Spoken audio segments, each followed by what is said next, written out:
C'est que nous, on était déjà un baobab. Et puis ceux-là sont venus nous rejoindre. Donc, on fait 2 baobabs. Maintenant, on va aller à l'ouest. Dans nos parents de l'ouest, on a des Dida, on a des Gros, on a des Guéré, on a des Yakuba, on a des Bété qui sont venus avec nous. Qui ont aussi fait un autre baobab. Donc, on est devenu 3 baobabs. Je ne sais pas si vous comprenez ce que je veux dire. Donc, il fait que l'opposition sait qu'on est devenu 3 baobabs. Alors, c'est pour cette raison que l'opposition ne veut pas aller aux élections. Sinon, Simone Bagbo, c'est la liste électorale a fait hier. Pourquoi ils ne veulent pas aller aux élections? Ils n'ont pas confiance à eux. Si eux ils pensent qu'ils ont la vérité avec eux, qu'ils ont le peuple avec eux, qu'ils aillent aux élections sans faire tout ce qu'ils sont en train de faire. Mais parce qu'ils savent qu'on va les écraser un coup KO. Donc, eux, comme ils ne veulent pas aller aux élections, ils veulent qu'il y ait un événement. Et c'est pour eux l'événement là qui va faire que eux ils vont s'asseoir au pouvoir. C'est cette manigance là qu'ils sont en train de créer. C'est tout le problème. Alors, donc, comme l'opposition sait que on est devenu 3 baobabs. Un seul baobab même pour déraciner ses problèmes. Django 3. Ça n'a rien à voir avec l'histoire de Soujada Keïta que les manières nous ont raconté. Un Namarani qu'on mettait dans cuvette pour transformer va avoir force pour terrasser baobab. Les Maliens là, revoyez-vous. Revoyez-vous, votre doi est trop. Doi tala. Voilà, nous on est 3 baobabs. Donc pour déraciner même un seul baobab, c'est problème. Après votre raison 3. Et donc du coup, ils savent que on est renforcé en force. Mais il y a une seule chose qui est sûre et certaine. C'est qu'au RHDP, ceux qui sont venus nous rejoindre, nos frères de l'Ouest, nos frères à Caen, qui sont venus nous rejoindre, l'opposition peut manipuler certains qui vont pas retourner vers eux. Ils savent qu'ils peuvent manipuler certains qui vont retourner vers eux. Mais les seules personnes qui ne peuvent pas manipuler, qui vont aller vers eux, c'est les nordistes. Alors que le nord seul, ça fait le grand baobab. Donc, ils ne peuvent pas manipuler un nordiste. Ils ne peuvent pas aller à Séguéla. Manipuler tout Séguéla pour les suivre. Ils ne peuvent pas aller à Mankono, manipuler tout Mankono pour les suivre. Ils ne peuvent pas aller à Odiéné, manipuler tout Odiéné pour les suivre. Ils ne peuvent pas aller à Korogo, manipuler tout Korogo pour les suivre. Ils ne peuvent pas aller à Katiola, manipuler tout Katiola qui les suivre, etc. et etc. La seule chose qu'il est resté à faire, c'est de créer la psychose au nord. Envoyer l'histoire de tel qui n'est pas tel. La supériorité ethnique au nord. Et il y a certains qui se sont prêtés au jeu. Moi, quand j'ai vu ça, j'ai tellement rigolé. J'ai dit, mais il y a des gens qui font des directs, mais ils ne savent pas ce qu'ils font. Mais est-ce que vous êtes obligé d'être communicant? Vous n'êtes pas obligé d'être communicant. Il faut apprendre. Certes, on fait des directs, mais il faut avoir la base. Et la base, c'est l'information. Tu ne peux pas faire des directs si tu n'es pas informé. Il ne suffit pas de prendre ton téléphone, venir te poser. Regardez, moi, j'ai fini ma garde de nuit ce matin. Je suis rentré. Je dis, bon, je vais faire 2 heures de direct rapide avant de dormir. Parce que ce soir, je travaille. Bon, bientôt, on va dans 3 heures. Alors, donc, mais je suis venu m'asseoir avec l'enregistrement des gars là que j'ai fait. C'est en train de faire ma communication. Pourquoi ces 2 enregistrements font ma communication? Parce que j'ai la base de la communication. J'ai la base de la communication. Quand tu as la base, tu peux faire des directs. Alors, pour vous dire quoi?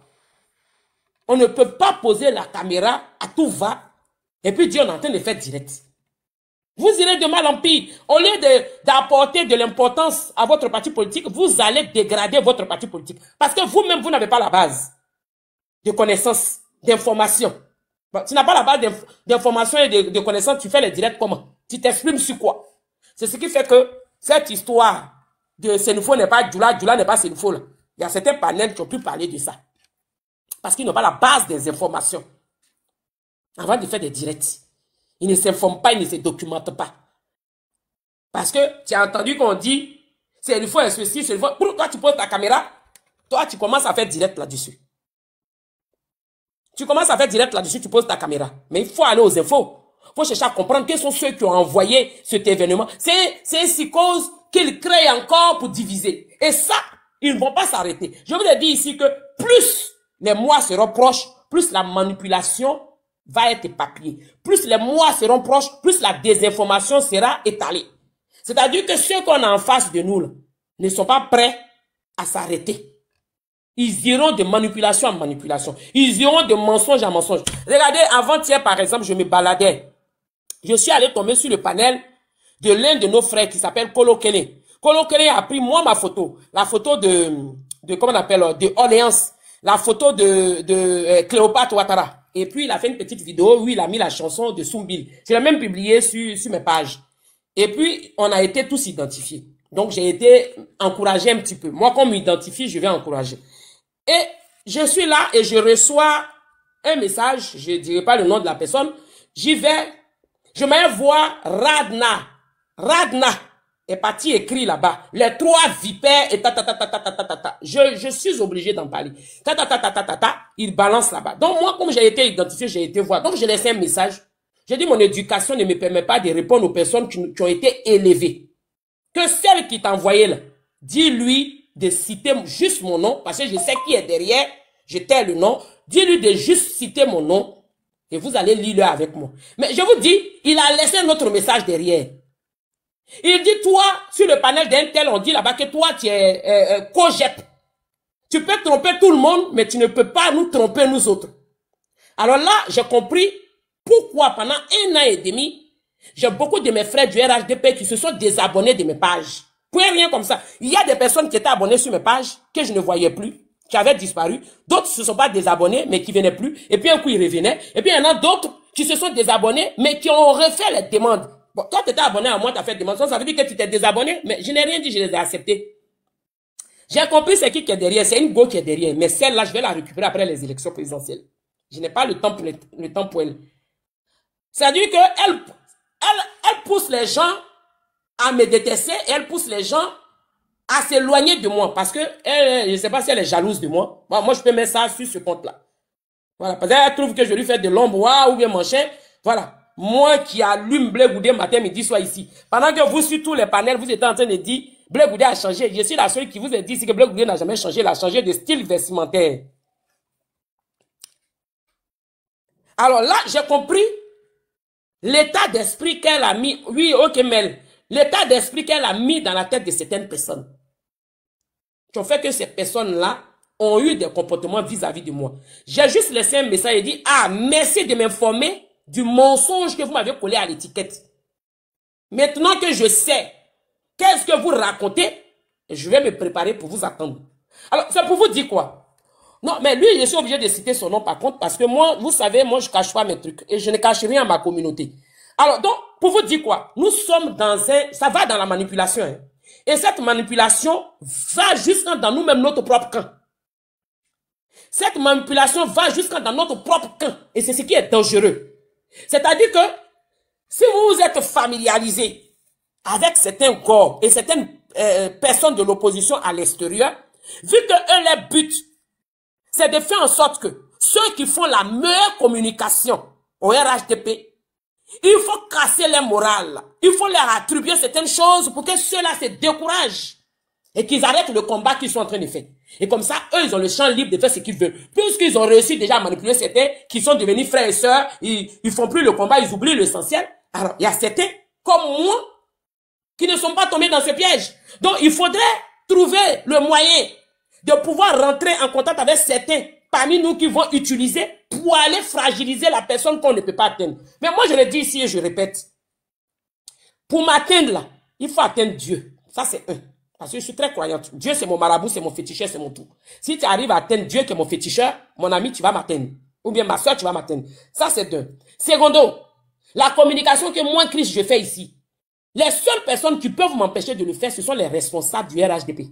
C'est-à-dire que eux, ils m'appellent, me disent, Christ, nous, on te reconnaît pas comme communicante. Tu parles toi seul, on s'en fout, tu fais ce que tu veux. Il y a que eux seuls. Et puis peut-être c'est ça qui va me décourager, et puis je vais arrêter. Et même ça va être difficile. Moi, ma communication que je fais ici, là, personne, je dis bien personne, ne peut m'arrêter. Parce que là où s'arrête votre détermination, c'est là-bas commence la mienne. Parce que j'ai compris que ceux qui ne veulent pas que je sois là, qui m'attaquent, ont une mission. Parce que le combat que je mène, ça ne peut pas déranger quelqu'un qui est dans mon parti politique. À partir du moment où, moi, Chris, je dérange un membre de mon parti politique, c'est que la personne a un problème. Moi, c'est comme ça que je vois la chose. C'est que la personne a un véritable problème. Et pas qu'elle est moindre. C'est que la personne a un problème. Alors, donc, à partir du moment où moi, ma communication te dérange, Le fait que moi je viens, je tape sur l'opposition et toute l'opposition. Je suis la seule qui tape sur toute l'opposition. Sur TikTok. Je tape sur eux tous. Je ne favorise pas un pour laisser un. Pour moi, l'opposition, c'est l'opposition. Ils sont tous ensemble. Je suis la seule personne, rare personne qui le fait d'ailleurs. Vaillamment, sans langue de bois. Alors, comprenez que là où s'arrête votre détermination, celui de Christ là, ça ne commence pas, mais je me chauffe là-bas. C'est-à-dire que toi qui veux que j'arrête les directs et puis tu attaques mon panel tous les jours, c'est de façon générale, que ce soit dans l'opposition ou partout où vous voulez. Sachez que vous vous fatiguez. Parce que là où vous allez arrêter votre détermination pour dire, ah, j'ai bataillé quand ma détermination s'arrête ici. Là. C'est là-bas que moi, je porte mes gants, je fais de la bosse anglaise et puis je suis en train de taper dans le sac. Je suis en train de m'entraîner. Je n'ai même pas encore démarré. Donc, quand j'ai fini de dire ça là, si tu es malin, mon frère, ma soeur, il faut chercher à comprendre celle-là, c'est qui. Tout simplement. Ma détermination, la seule personne qui peut y mettre fin, c'est moi-même. Moi-même, je décide que c'est bon, j'arrête. Personne ne peut mettre fin à ma détermination. Et personne ne peut m'empêcher ni m'arrêter à faire mon combat. Parce que je suis dans le combat de la vérité. Si je dérange quelqu'un, c'est que la personne n'a qu'à se revoir. Parce que mon combat, je n'insulte pas. Je ne mens pas sur les leaders politiques. Je les allume avec les mensonges. Mais je n'insulte pas. Et je prends tout le monde au défi ici. Parmi toute ma communauté, je ne suis jamais rentré en une bosse avec un membre de ma communauté où j'ai poussé moi, mes followers, à aller signaler les comptes de quelqu'un. Il n'y a pas l'un de mes followers ici qui va témoigner que Christ nous a demandé d'aller signaler le compte de quelqu'un. Il n'y en a pas. Il n'y a pas l'un de mes followers ici qui va dire qu'il s'est rentré dans une bosse qui nous a dit on a qu'à se désabonner de telle personne. La seule personne à qui j'ai demandé à mes followers de se désabonner, c'est Yalassi le Sénégalais. Yalassi le Sénégalais, quand il s'est mis à insulter le président Ouattara pendant que certains de nos militants sont allés lui donner de la visibilité. Oui, j'ai demandé à mes abonnés, si vous êtes abonnés chez Yalassi, désabonnez-vous dans l'immédiat. Parce qu'à faire d'Adol, on ne joue pas avec. Je n'ai jamais demandé à l'un de mes followers de se désabonner sur la page de l'un de nos frères ou l'une de nos sœurs. Ou bien d'aller les signaler. Non. C'est pour cette raison que le mensonge va beau durer, elle reviendra toujours vers moi avec des témoignages de vérité. Donc tous ceux qui sont tapis dans l'ombre, ça fait 1 an et demi, qui ont fait des choses, 1 an et demi plus tard c'est sorti et je suis informé. Vous voyez, la vérité là, ça prend les escaliers. Le mensonge prend l'ascenseur. Ceux à qui on a menti et ceux qu'on a manipulés, avec le mensonge qui a pris l'ascenseur, ils sont descendus de l'ascenseur, ils sont venus me retrouver. Hein. Et je suis là avec eux. Je ne les en veux pas et je ne vais pas les en vouloir parce qu'ils ont été manipulés eux-mêmes sans le savoir. Ils ont été manipulés eux-mêmes sans le savoir. Et eux-mêmes sont en train de découvrir la personne qui est à la base et à l'origine. Et moi, ça me va. Voilà pourquoi j'ai un nom musulman, un prénom musulman, j'ai aussi un prénom chrétien. Christ là, c'est Christelle. Hein. C'est le diminutif de Christelle. Et du côté chrétien, je pense que c'est Nabila Enza, ou c'est Issa, voilà, qui s'appelait Jésus-Christ. Alors, on ne joue pas avec des personnes qui ont la crainte de Dieu. Les personnes qui ont la crainte de Dieu, on ne joue pas avec eux. Moi, je suis en communion avec mon Dieu. Quand tu te mets à me faire du mal, là, je ne te dis rien parce que je sais que Dieu va réagir. Parce que la sentence de Dieu, ce n'est pas celui des humains. Parce que quand Dieu décide de t'exposer, c'est tout le monde qui te voit étalé. Cette personne qui a envoyé les gens me signaler, c'est une femme qui a envoyé les gens me signaler. Eh bien, je vais vous dire que la majeure partie de ces personnes-là qui m'ont signalé sont venues m'écrire. Et ils m'ont dit, d'autres m'ont envoyé des captures d'écran, d'autres m'ont envoyé des audios. Et ils m'ont dit, Christ, pardon, on ne savait pas. J'ai dit, c'est pas grave. Vous avez été manipulés. Et ça continue comme ça. La personne commence à être dévoilée. Moi, je marche avec Dieu. Et je marche dans ma sincérité et dans la vision. Ma vision à moi, c'est l'avenir de la Côte d'Ivoire. Et l'avenir de la Côte d'Ivoire, c'est l'avenir de chaque Ivoirien. Et l'avenir de la génération de chaque Ivoirien. Et cet avenir-là, la seule personne qui est habilitée à nous la donner s'appelle Alassane Ouattara. C'est pour lui que je marche. C'est pour lui que je marche. Il est le seul qui peut nous donner cet avenir-là. C'est-à-dire que Alassane Ouattara, moi, mon fils qui est ici, Alassane Ouattara est le seul qui peut faire de la Côte d'Ivoire une Côte d'Ivoire prospère, une Côte d'Ivoire tranquille, une Côte d'Ivoire développée, une Côte d'Ivoire stabilisée, un peuple en sécurité qui peut faire que moi, mon fils peut aller en vacances et un jour espérer s'installer au pays. Et lui aussi avoir, lui, sa génération qui le suivra. C'est pour cette raison, nous tous on crie à dos. On ne peut pas suivre quelqu'un qui ne nous apporte pas les choses qu'il faut. On suit Alassane Ouattara pour ces raisons. Non seulement respectueux, homme de paix, homme de rassemblement. Parce que dans la vie, pour pardonner, il faut vraiment avoir de l'amour. Si tu n'aimes pas, tu ne peux pas pardonner. Quand je parle de l'amour, je parle de l'amour avec le grand A. Il faut aimer pour pouvoir pardonner. Beaucoup prononcent le mot pardon, beaucoup l'écrivent, mais rares sont ceux qui pardonnent. Le pardon, c'est divin. Et c'est une vertu. Ce n'est pas tout le monde qui a cette vertu-là. Il y a des gens à qui on fait du tort. Il y a des gens à qui on fait du tort. Et puis ces personnes ne pardonnent. Pas parce qu'ils sont faibles. C'est une vertu. Ce n'est pas tout le monde qui pardonne.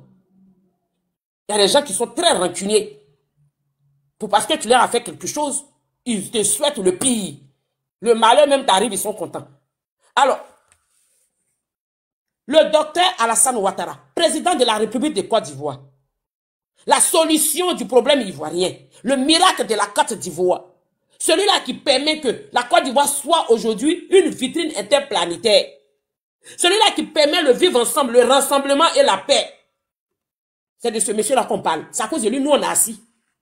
Et quand on nous prend en haut, on fait yougou yara, et puis on regarde, et puis on tape l'œil, et puis on avance. Ne prenez pas mon silence pour une faiblesse. Je ne suis pas faible. Ne prenez pas mon pardon pour une faiblesse. Ce n'est pas une faiblesse. Je pardonne parce que, à l'allure où je suis, le stade que j'ai atteint dans ma communication, et que je sensibilise, j'incite à la conscientisation, il y a des actes que je ne peux plus me permettre de poser. C'est pour cette raison que je pardonne, je ferme l'œil et puis je passe. Ce n'est aucunement une faiblesse. Je le répète encore. De la façon dont vous me voyez et puis faire direct, je suis entière. C'est comment quand il est gâté là, je suis entière. Et je n'ai pas peur. Je respecte. Donc ne prenez pas ça pour une faiblesse. Ne prenez pas ça pour une victoire pour vous. Vous n'avez rien gagné du tout. Ma victoire, c'est 2025. Comment l'homme qui est un modèle pour moi, que j'admire, va être réélu pour octobre 2025 là? C'est moi ma priorité. Et je pense que ça doit être la priorité de chaque Ivoirien. Parce qu'au jour d'aujourd'hui, je ne vois pas un Ivoirien qui a envie de prendre un balichon sur sa tête et se diriger vers un pays en tant que déplacé de guerre. Nous avons tous de la famille, nous avons tous des personnes que nous aimons en Côte d'Ivoire. Et juste pour ça, là, je pense que même parmi l'opposition, ils ont des militants et des partisans qui ne vont pas avoir le cran de venir s'asseoir et parler de ça. Mais dans leur cœur, dans leur foi intérieure, ils ne sont pas prêts pour qu'il y ait la guerre. Ils ont des familles là-bas. Et moi, je vous dis, octobre, là, dans 4 mois, là, nous reprenons ce palais présidentiel. Pour moi, j'ai déjà fêté la victoire d'Ado depuis 2024. Je le dis ici tous les jours. Nous allons dans une formalité. Moi, je sais pourquoi j'ai dit ça. On a déjà gagné les élections. Mais n'empêche que nous, on va continuer à sensibiliser. Parce que nous avons des frères et sœurs qui en ont besoin de sensibilisation. Nous avons des frères et sœurs qui en ont besoin de sensibilisation, qui ont besoin d'être orientés. Donc, orientons-les sur le chemin de la vérité. Et orientons-les pour leur propre intérêt, pour ne pas qu'ils cherchent à hypothéquer leur avenir. Parce que si ton avenir est hypothéqué, tu te mets au moins 2 générations en retard. C'est qu'on perd aujourd'hui. Le dicton dit, ne remontez pas à demain, ne remettons pas à demain ce qu'on peut faire aujourd'hui. Et le même dicton dit, ce qu'on perd en 24 heures, on ne peut pas la récupérer sous 48 heures. Même ce qu'on perd en 10 minutes, on ne peut pas la récupérer. Qui peut récupérer 10 minutes? On ne peut pas récupérer une année. On ne peut pas récupérer même 10 minutes. On ne peut pas récupérer 2 ans. On ne peut pas récupérer 3 ans. Une pète reste une pète. Donc, donnons-nous cette conviction, cette force, cette envie de ne pas perdre. Allons-y dans les unes et votons à dos. Allons-y dans les unes pour le mois d'octobre et votons oui à dos. On ne peut pas se permettre que la Côte d'Ivoire devienne le souffle de douleur encore de certaines personnes. On ne peut pas se permettre que les gens de l'extérieur se moquent des Ivoiriens comme autrefois. Ils se sont moqués de nous. Ils n'ont pas dit peuple ces Ivoiriens-là.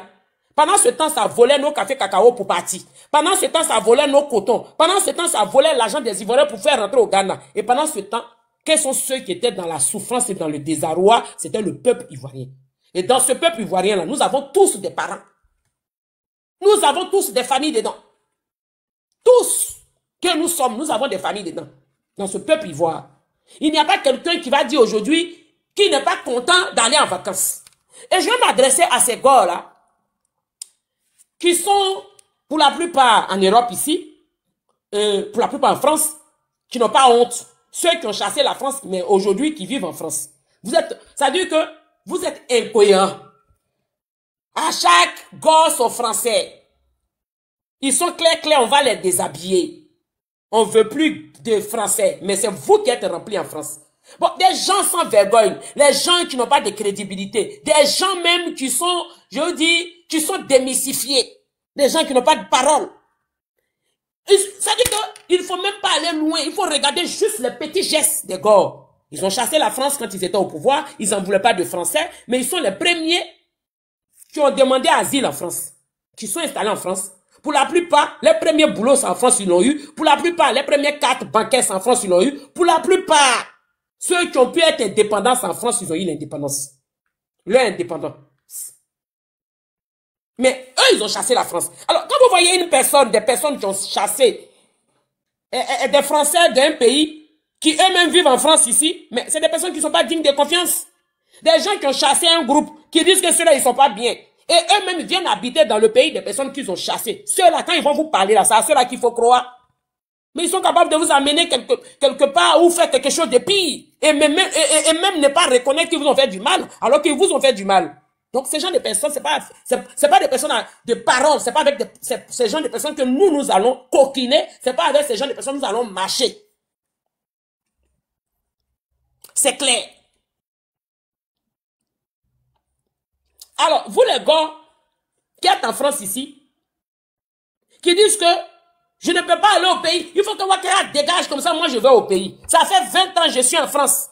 Il faut que Ouattara dégage pour qu'il parte au pays. Mais attendez, toi ça fait 20 ans, 25 ans, tu es en France. Parce que de 2000 à 2025, ça fait 25 ans. Ça fait 25 ans, toi, tu es en France. Tu as eu un titre de séjour, d'autres ont eu réfugiés politiques, d'autres ont eu la nationalité grâce aux réfugiés politiques. Alors, tu as des papiers, tu peux voyager. Tu as d'autres personnes qui sont de l'Ouest, qui vont au pays, ils vont en vacances, même s'ils ne supportent pas, ils ne sont pas au RADP, ils vont en vacances, vont voir les parents, puis ils reviennent. Pourquoi vous autres là, vous ne pouvez pas rentrer au pays? Et vous voulez forcément que le président Ouattara ne soit plus là pour que vous puissiez avoir accès au pays.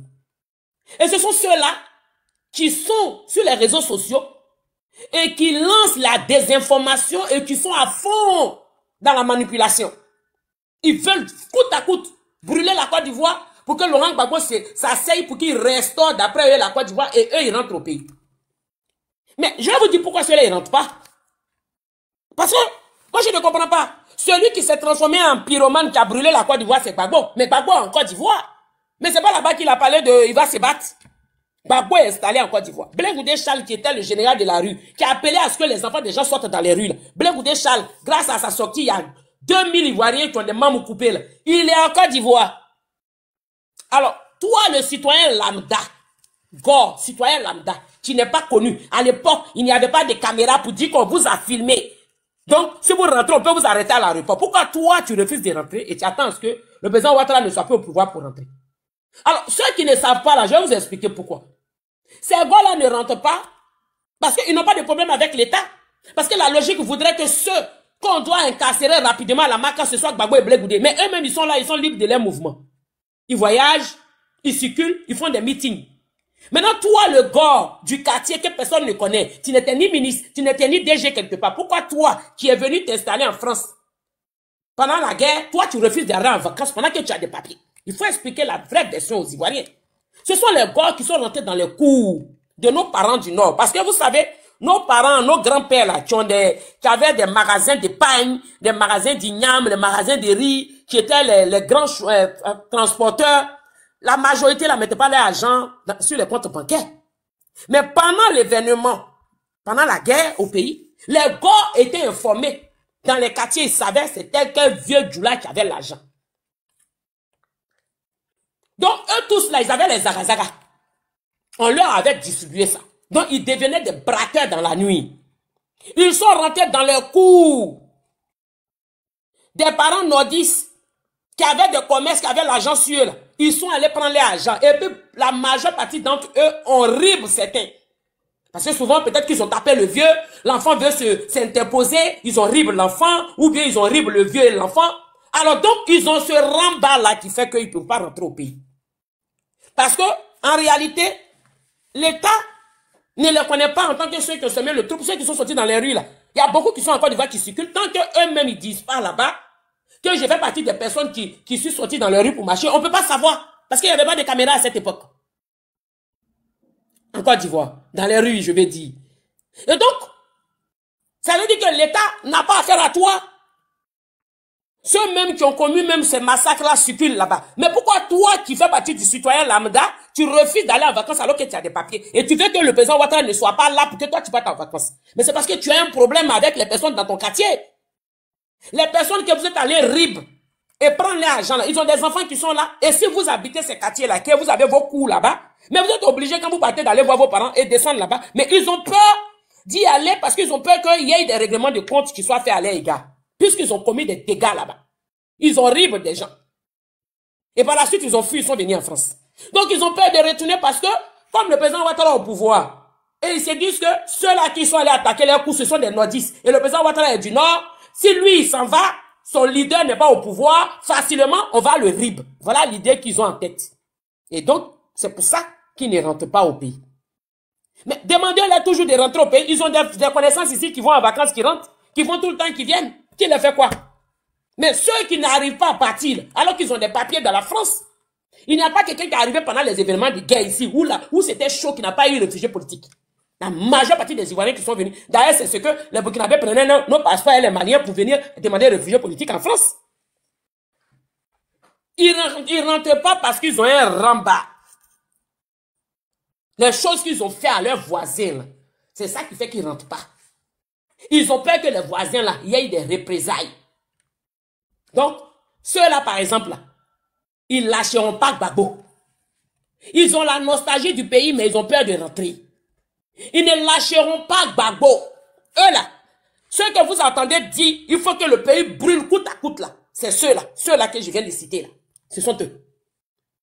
Parce que tant que le pays ne brûle pas, tant qu'on n'enlève pas Ouattara ou dégager Ouattara, comme ils le disent, selon les mots que je prête, il ne peut pas rentrer au pays.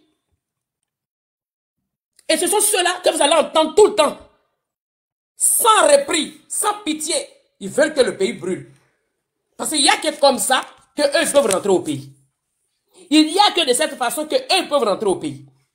C'est lamentable et ça fait pitié. Ils ont horrible des gens à qui ils ont volé les sous. Des gens à qui ils ont arraché les biens. Donc ils ont peur des représailles. Ils ont peur des représailles. Ils ont peur que le petit Youssouf, que lui, Jacques, il avait Pao, et puis il est rentré dans la cour, il a rib son papa, et puis lui a arraché son argent, que le petit Youssouf, là, 25 ans plus tard, il a grandi, que le petit Youssouf lui règle son compte. Voici ce qui fait que Jacques, Pierre et Paul ne veulent pas rentrer au pays, aller passer des vacances. Mais vous allez apprendre qu'il est allé en vacances au Cameroun, il est allé en vacances au Gabon, mais en Côte d'Ivoire, il ne peut pas aller.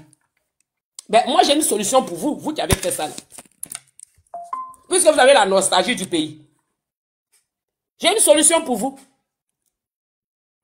Nous avons une police des réseaux sociaux. Vous les écrivez, vous confessez votre crime. Et quand vous rentrez au pays, là, on va vous incarcérer. On porte plainte. Vous êtes incarcéré. Vous finissez votre peine. Vous êtes libéré. Comme ça, personne ne vous fait quoi que ce soit. Parce que ça, c'est la meilleure solution. L'acte que vous avez commis, là, vous devez payer pour cela en étant en prison. Quand vous finissez de faire la prison, les familles, la justice a été rendue. Et comme ça, vous êtes sur le territoire ivoirien, puisque la plupart parmi vous, d'autres ont 10 ans, d'autres ont la nationalité française. Et quand vous finissez votre peine, si vous voulez retourner en France, vous retournez, et vous avez le temps de faire les va-et-vient entre la France et la Côte d'Ivoire. Voici la solution que j'ai pour vous. Parce que la deuxième option que vous avez là, ça ne va jamais arriver. Donc, de toute façon, vous avez fait 25 ans ici, là. Sachez que vous risquez encore de rester ici pendant 50 ans ou 60 ans. Alors que la majeure partie d'entre vous, le plus jeune, peut-être, il avait 20 ans. Donc, 25 ans de 2000 à aujourd'hui, donc ça fait 45 ans. Donc, tu t'imagines, parce que nous, au RHDP, on a encore 60 ans à faire. Ado, il est là, il va faire ses 5 ans, là. Il va prendre 5 ans, il va le faire. Si Ado dit je continue, dans 5 ans, en 2030, là, on est encore avec lui, il est là. S'il dit qu'il propose quelqu'un, la personne est toujours le RHDP, la personne sera là, et on va marcher comme ça. Comme on a 60 ans à faire, et que toi, le minimum, le plus petit âge que je t'ai donné, c'était 20 ans en 2000, maintenant 45 ans, et que tu as fait 25 ans, tu n'es pas parti, eh ben, donc il faut cumuler les mandats que le RHDP va faire au fil du temps. Cumule ça, et ajoute ça à ton âge. C'est-à-dire que soit c'est ton cercueil qui ira au pays, ou soit tu n'iras jamais. Tu deviendras toi-même un apatride dans ta tête. Ça, c'est le vrai oui. Le vrai problème, il est là. Parce que ce que vous souhaitez là, ça ne va pas arriver. Hein. Moi, je vous dis ça aujourd'hui. Hein. Il n'y aura pas de guerre en Côte d'Ivoire. Aucun Ivoirien ne souhaitera qu'il y ait la guerre. Vous n'entendez pas les Ivoiriens ou bien? Vous n'entendez pas la jeunesse? La jeunesse ivoirienne, là, vous ne les entendez pas? Ils s'expriment tous les jours. Ils font des vidéos et ils les republient. Ils relaient ça. La jeunesse ivoirienne s'exprime partout. En enregistrant des vidéos, en montant sur tous les panels, la jeunesse ivoirienne s'exprime. Vous êtes les seuls qui êtes aveugles et sourds à la fois, qui ne comprenez pas et qui ne voyez pas. La jeunesse s'exprime et la jeunesse est d'accord que le président Ouattara les représente. Donc, dans le plan machiavélique que vous êtes, vous avez mis le PDCI avec Tidiane Thiam au milieu, hein, qui est devenu le bouc mystère de vos CNT bis, où Thiam est devenu celui-là que vous allez utiliser, exploiter pour arriver à vos fins. Mais ça a déjà échoué. Ça a échoué. Même le diable même vous a lâché. Le diable même avec qui vous marchez là, le diable vous a lâché, l'opposition ivoirienne. Le diable vous a lâché. Vous imaginez si le diable même avec qui vous marchez vous lâche? Parce que vous n'impactez pas, vous ne valez pas un clou. Vous êtes effacés, mais vous êtes les seuls à ne pas vous en rendre compte. Vous organisez une marche, d'après vous, vous avez associé 25 partis politiques. Nous n'avons pas 25 partis politiques en Côte d'Ivoire, reconnus en tant que tels. Vous avez ajouté des associations, vous dites que c'est 25 partis politiques. Ça, c'est à vous de voir, ça dépend de comment chacun comprend son français. Parce que comme vous êtes des acheteurs de diplômes, donc c'est sûr qu'il y a des diplômes que vous n'avez pas dans vos cultures scolaires. Donc bon, je vous concède cela. Mais, vous-même regardez, allez-y, regardez vos sorties de Figaro, un fiasco total. Fiasco total. Alors que vous êtes rassemblés, toutes les grosses têtes de l'opposition, ensemble, avec les autres petites associations que vous avez ajoutées, contre un seul parti politique. Donc, déjà, vous avez étalé votre faiblesse. Donc, à partir du moment où vous avez étalé votre faiblesse, il n'y a plus de match. Donc, vous avez à gagner. C'est pour ça qu'il dit que Ado, j'ai fêté sa victoire depuis 2024. Parce qu'à partir du moment où vous êtes obligé, moi je sais que il y a des alliances qui se font entre les partis politiques, deux partis politiques s'entendent, ils font une alliance. Mais à partir du moment où il y a 4 partis politiques, je dirais même 5, parce que le parti de Boni Claverie, même si ça n'a pas beaucoup de personnes, c'est reconnu, c'est un récipicié. Le PPACI, même si Gbagbo, ça porte pas son nom, mais c'est un récipicié. Le PDCI est un récipicié et le parti de AFI est un récipicié, qui est le FPI, et celui de Simone MGC est un récipicié. Donc, Les autres, comme ce sont les associations de village, GPS, COGEP, ce sont des associations. Moi, je ne vais pas les nommer dans les partis politiques, excusez-moi, c'est deux associations de village. Deux associations du village, du moins. Alors, donc, nous avons 5 partis politiques qui ont fait une alliance. Alors là, 5 partis politiques qui font une alliance et les 5 partis politiques ont leurs militants. C'est-à-dire que l'alliance est faite avec tous vos militants. Avant même d'appeler les associations là-bas, que vous ajoutez à votre cause. Mais moi, quand je vois 5 partis politiques qui font une alliance, je vois déjà la peur. Je vois la peur, je vois la fragilité, je vois le désespoir. Parce que quand on est fort, on ne va pas se rassembler jusqu'à 5 pour aller attaquer un seul parti politique. On ne fait que ça que quand on a peur du parti politique qui est en face et qu'on connaît ses compétences et on connaît le parti politique en question comme un parti politique travailleur, comme un parti politique étant celui-là qui peut faire la différence. C'est en cela qu'on tremble et puis on va faire, si vous voulez, ces alliances-là, cette coalition. Il n'y a que des faibles qui en font 5 partis politiques qui font une coalition. C'est une faiblesse. Moi, j'ai déjà vu votre faiblesse. Les ailes sont cassées. Les pattes sont cassées. Là où vous êtes là, vous êtes sur votre genouillère. Vous êtes devenus les Namarani. Vous êtes sur votre genouillère en train de faire 4 pas sur vos genoux. Vous ne tiendrez plus. Est-ce que vous comprenez? Ces 5 partis politiques qui se sont rassemblés là ne tiennent plus. Même dandiner, parce que pour dandiner, il faut être debout. Ils ne sont pas debout, ils sont engenoués. Je vais vous donner la position de ces 5 partis politiques qui se sont rassemblés là. Ils sont engenoués devant le RHDP. Mais ils sont les seuls dans les têtes qui ne savent pas qu'ils sont engenoués. Vous êtes en genoux devant Ado. Vous êtes là, vous êtes tous à 4 pattes devant Ado. Vous êtes les seuls dans vos têtes qui ne savent pas que vous êtes en 4 pattes. Mais vous êtes en position de 4 pattes, hein, devant le RHDP, devant le Prado. Parce que, regardez, le FPI de Gbagbo Laurent dit que il est le roi du multipartisme. Mais non, ce n'est pas lui le roi du multipartisme. Le roi du multipartisme s'appelle Sékou Sanogo.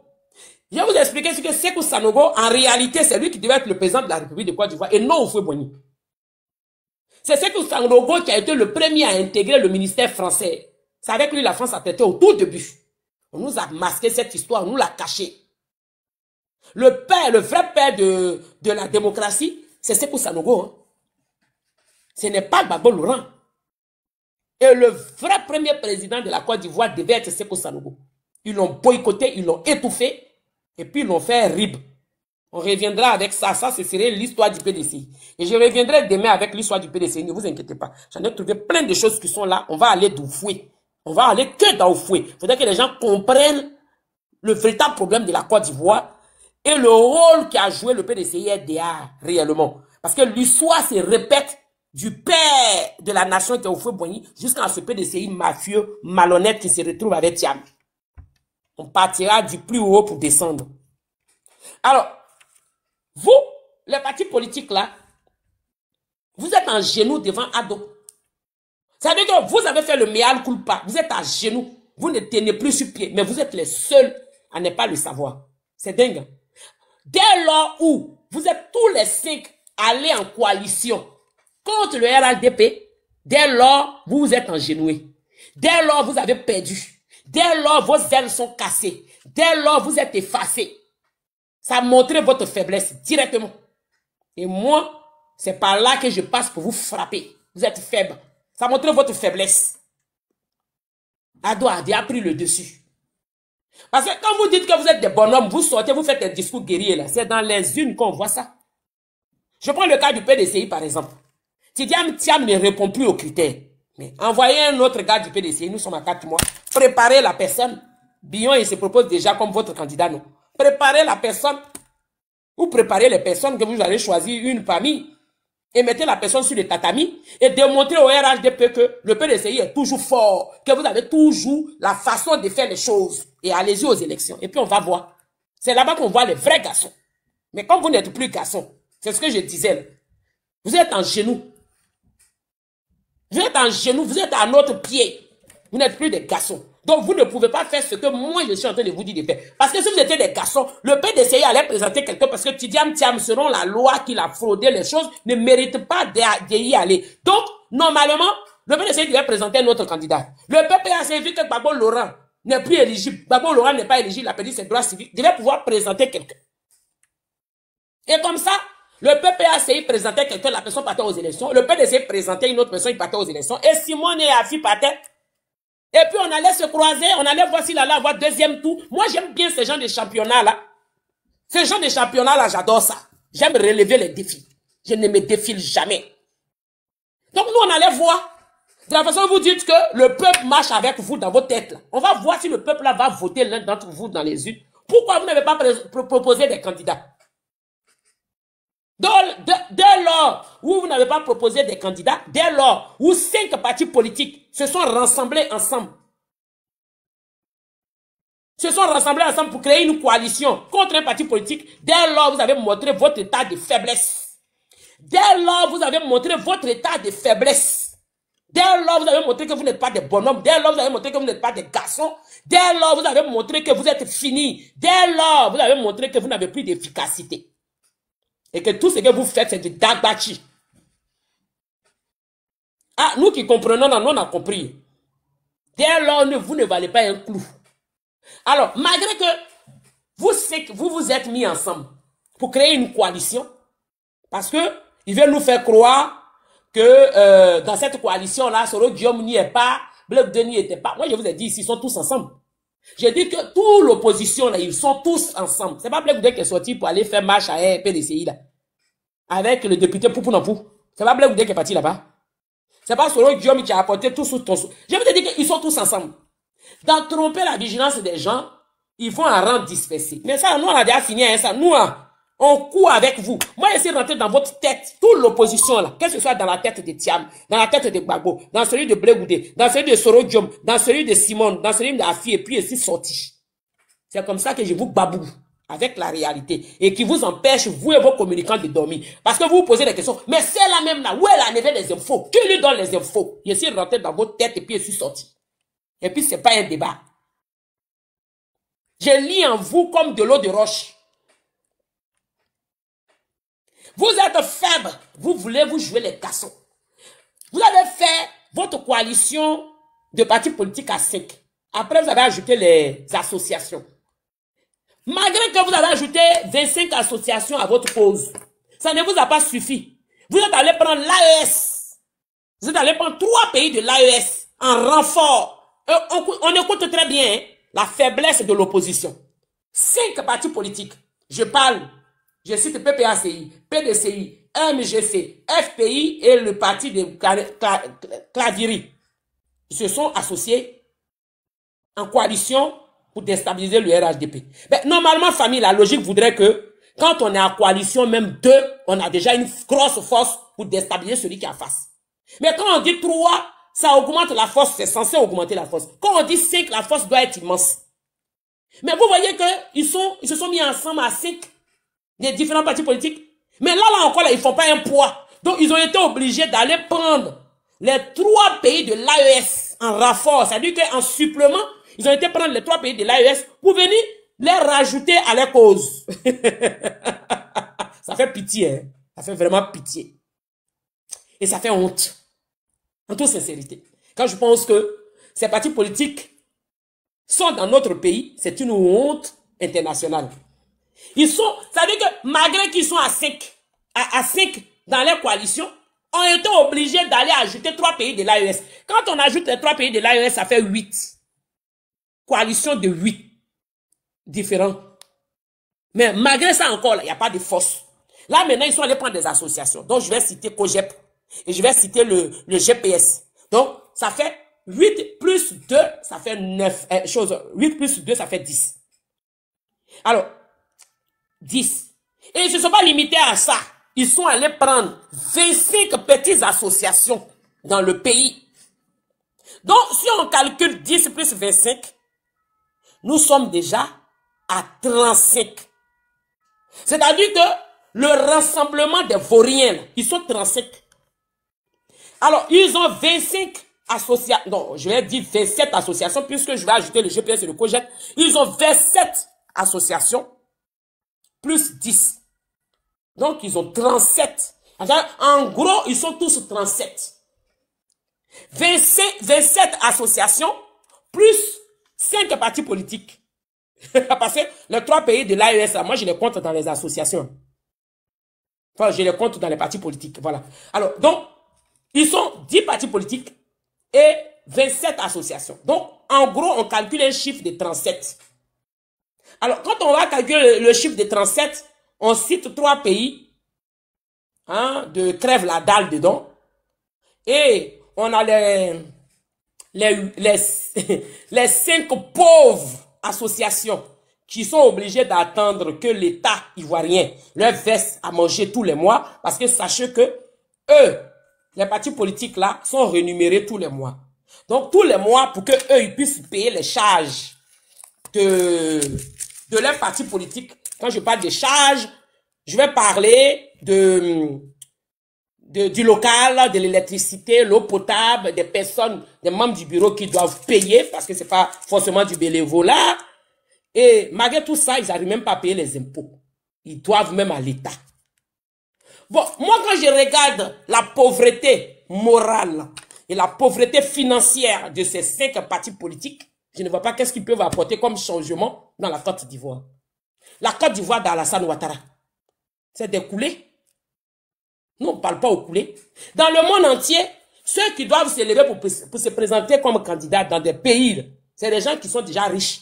Regardez Donald Trump, il était déjà héritier riche. Comment il s'appelle? Nicolas Sarkozy exerçait d'abord une fonction. Il était maire. Il a été maire pendant des années. Donc, il faisait partie de la classe moyenne française. Il avait déjà acheté sa maison à Neuilly-sur-Seine, en France. Un quartier hyper riche. Avant d'être ministre de l'Intérieur de Jacques Chirac et être président de la République. Donc, il avait les moyens de sa politique financière. François Hollande, pareil. Aujourd'hui, Macron était bien positionné dans une banque, patron d'une banque. Donc, il n'est pas arrivé au pouvoir en étant pauvre. Est-ce qu'on se comprend? Le président Ouattara, quand il arrive au pouvoir, avait déjà de l'argent. C'est-à-dire qu'il avait des investissements, et pas que les moindres. Et sa femme, qui est notre première dame, financièrement, elle est calée. Ils ne sont pas venus au pouvoir en étant pauvres. Bon, vous, les 5 partis politiques, rassemblés, coulés que vous êtes, vous n'avez rien. C'est-à-dire que vous êtes les crèves la dalle. Vous êtes subventionnés par l'État. C'est-à-dire que tous les mois, il y a un montant que l'État vous donne. Oui, tous les partis politiques reconnus. C'est pour ça que Blé Goudé, Soro Diom se battent pour que les associations soient reconnues, pour qu'on les paye tous les mois. Mais on ne va pas payer tout le monde et n'importe qui, n'importe comment. En toute sincérité. Veuillez m'excuser, hein. Je ne suis pas du quartier, hein. Famille, n'oubliez pas de liker et partager. Alors donc, ces 5 partis politiques crèvent la dalle, veulent venir au pouvoir pour s'enrichir. Mais non, c'est pas comme ça se passe dans la vraie vie. Dans la vraie vie, là, il faut avoir d'abord, aujourd'hui au 21e siècle, Adon nous a montré que il faut avoir d'abord une base avant de rentrer dans quelque chose. Vous allez dire que le président de l'Assemblée nationale, M. Adama Bitoro, vous avez dit qu'il était vendeur d'oignons. Vous les gars, vous avez pris ça pour l'insulter, que c'était un vendeur d'oignons. Effectivement, le président actuel et ministre, M. Adama Bitoro, vendait les oignons, mais il ne vendait pas les oignons en détail. C'était le conteneur d'oignons. Conteneur. Donc, il était déjà milliardaire en francs CFA. Est-ce que vous le savez ça? Il vendait les conteneurs d'oignons. Parce que quand vous voulez prendre la réussite de fond d'une personne pour l'insulter, allez-y jusqu'au bout. Dites les choses de façon sincère. M. Adama Bitoro vendait des oignons, mais pas des oignons sur les tables au marché. Ni un petit magasin qui livrait au moment du marché. Non, lui c'était les conteneurs. Et ces conteneurs, on ne vous parle pas d'un conteneur. Les conteneurs, il était le premier, le seul vendeur d'oignons en conteneur en Côte d'Ivoire. Donc il a fait son héritage dans ça, sa fortune dans ça. Avant qu'il soit ministre et président de l'Assemblée nationale dans le gouvernement d'Ado. Ils sont pleins comme ça. On a le ministre Touré Mamadou, notre Mbappé, qui occupait déjà une fonction. On en a plein comme ça dans le gouvernement du président Ouattara, qui ont travaillé. C'est-à-dire que eux là, on les a pas levés comme, soulevés comme ça nulle part pour venir leur donner des postes. C'est des gens qui avaient exercé. Et des personnes qui avaient des bases financières. Bon, vous, les 5 partis politiques pauvres, coulés. Nous, on ne parle pas au coulé. On ne parle pas au coulé. Parce que ça contamine hein, les coulées. Hein. Les coulées, passez votre chemin. Hein. Alors, voici, je vois plein de demandes ici, inhabituelles, et je sais qu'ils sont tous gos. Vous ne monterez pas ici. Restez dans les commentaires et tapotez pour que le live soit sécurisé et partagez au maximum les gars. Vos rôles là, c'est ça. Alors donc, voyez-vous, nous avons 5 partis politiques pauvres. Quand vous les regardez, vous savez qu'ils crèvent la dalle. Regardez les vestes de Brendoumi quand il sort. Regardez les vestes de toute l'opposition là. Regardez le style vestimentaire des gens du PDCI. Des chaussures campestres dans les pieds. Les spadrilles dans les pieds. Moi, les spadrilles, je portais ça pour faire EPS quand j'étais au collège. Jamais de la vie est porté. Malgré que je ne suis pas dans le gouvernement d'Ado, je ne suis pas cadre. Jamais de la vie est porté spadrille. Allez là où je suis. Pourquoi? Vous avez dirigé le pays, vous avez volé tout l'argent de la Côte d'Ivoire depuis le temps du feu jusqu'au temps de Bédier. Et vous portez spadrille en 2025. Moi, je ne parle pas aux gens qui portent les spadrilles. Hein. Ils sortent, ils portent des jeans et puis ils ont spadrille en dessous et puis ils se baladent. Mais vous ne comprenez pas que ceux-là sont devenus des piquets. Piquets n'a piqué. Donc là où ils sont là, ils sont à Dalama, Congo le beau, là, ils ont fait. C'est des crèves la dalle. Donc là où ils sont là, ils sont pressés, ils veulent venir s'asseoir au pouvoir pour être rassasiés. Ado nous a appris que maintenant, dorénavant, pour prétendre être candidat aux élections présidentielles et bien d'autres dans d'autres domaines, il faut avoir une base financière. Ça veut dire que il faut avoir une base financière, il faut avoir un peu d'argent. Voilà, on ne prend plus les pauvres lots. Comme Gbagbo Laurent, le pauvre lot Promas, qui a gratté, qui a fait tous les 11 barrés de la Côte d'Ivoire. Lui-même, il a expliqué. Je marchais pour aller à Zito. Donc, on imagine Gbagbo quand il marchait, c'est comme transpiration des assauts. Transpiration des assauts hier, il a mis le dernier bouton du bassin. Mais toi, tu sais que tu... Entre parenthèses, toi, tu sais que tu transpires comme ça. Tu t'en fais direct. Et puis, tu mets le dernier bouton du bassin que tu as mis en haut. Et puis, tu portes bassin où on peut voir transpiration. Moi, c'est la transpiration là que j'ai plus regardé. Tout ce que tu as dit là, moi, il n'est rien retenu. J'ai vu un monsieur qui était assis, on dirait qu'ils ont ouvert un robinet sur lui. Toi, seul, tu es assis dans ta maison. Tu parles, tu transpires, tu n'as pas de ventilateur là-bas. Dans la maison, et puis tu es en Suisse. Ah, ils gênent de ça là, mon Dieu. Bon, parenthèse fermée, on avance. Donc, Gbagbo lui-même nous a dit que lui, il a gratté, il a fait les 11 barils. Il marchait d'Azito à une autre commune. Quelqu'un qui marchait d'Azito à une autre commune.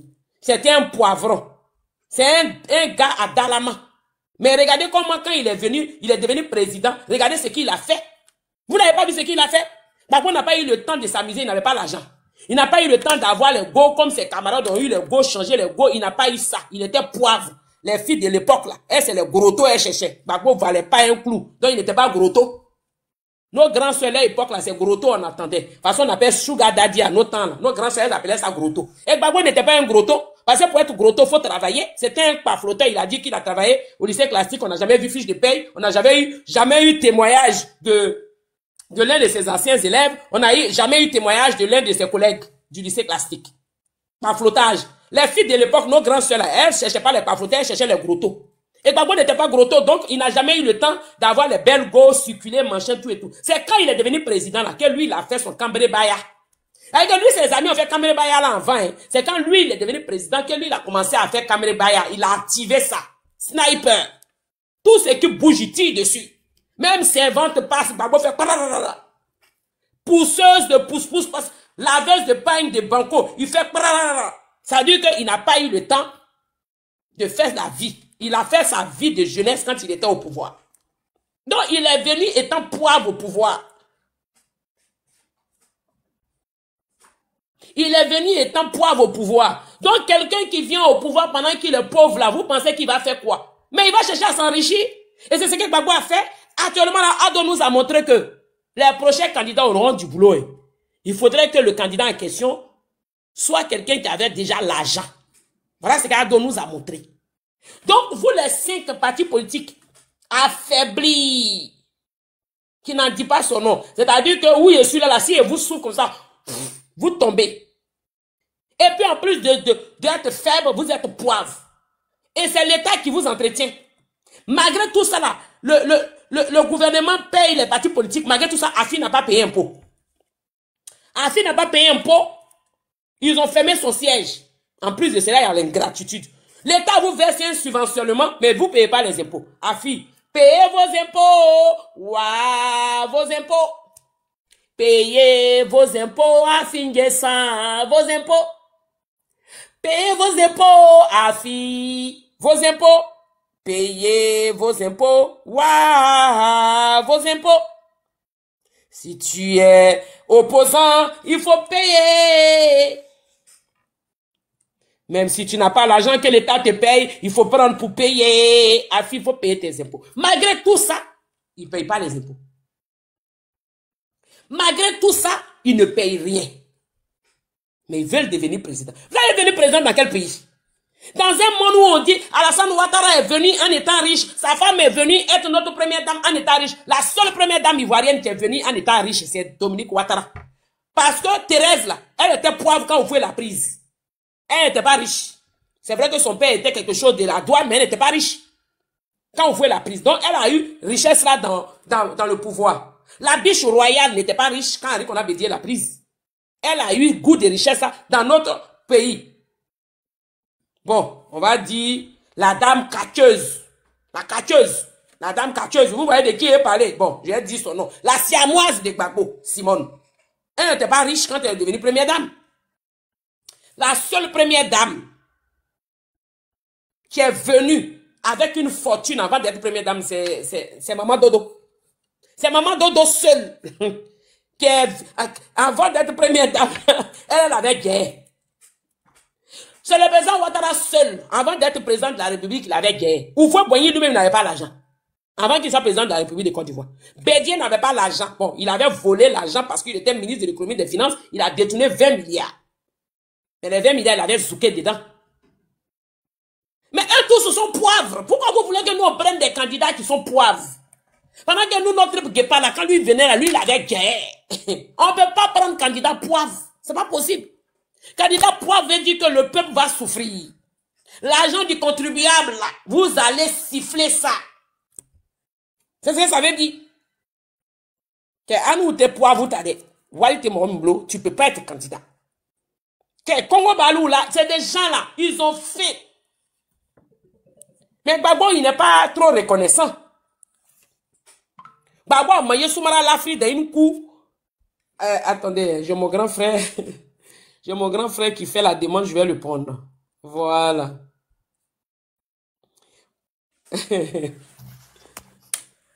Bonsoir, bonjour grand.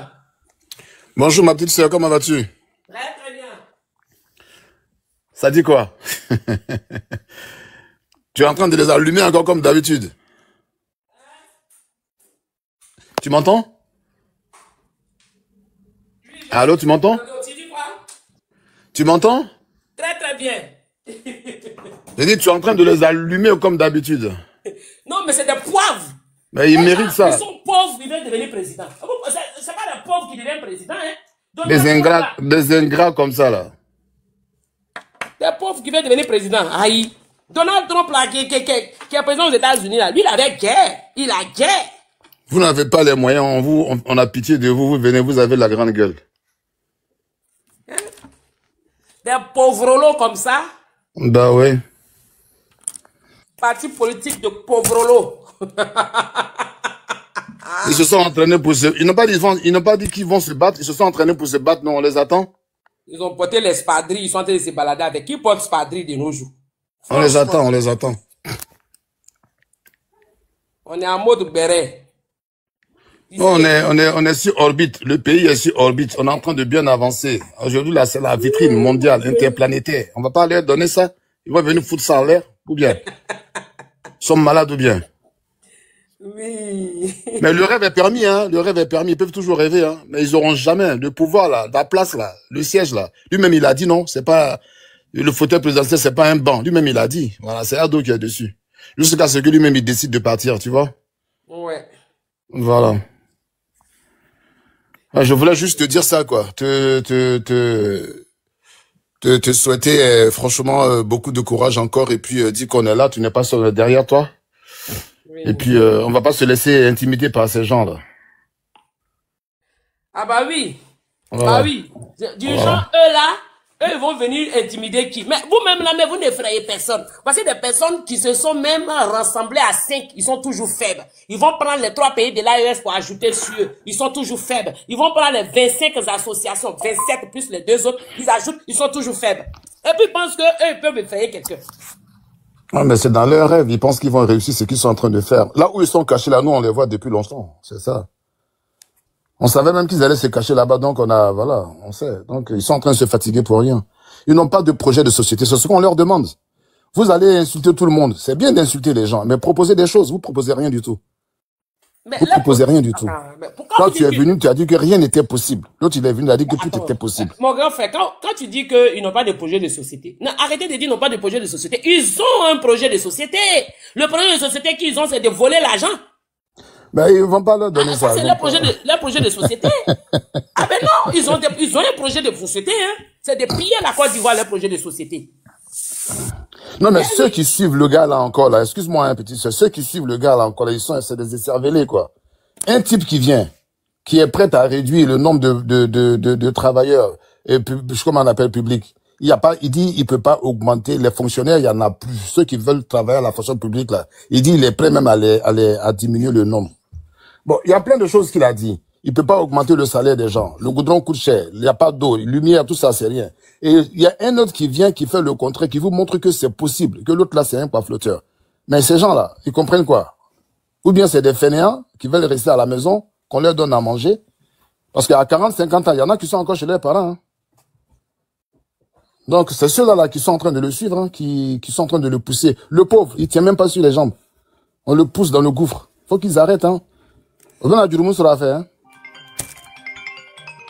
Oh, mais dis donc. Mon grand frère, je te laisse parler. Ouais. Non, mais là, c'est bon, j'ai terminé, non?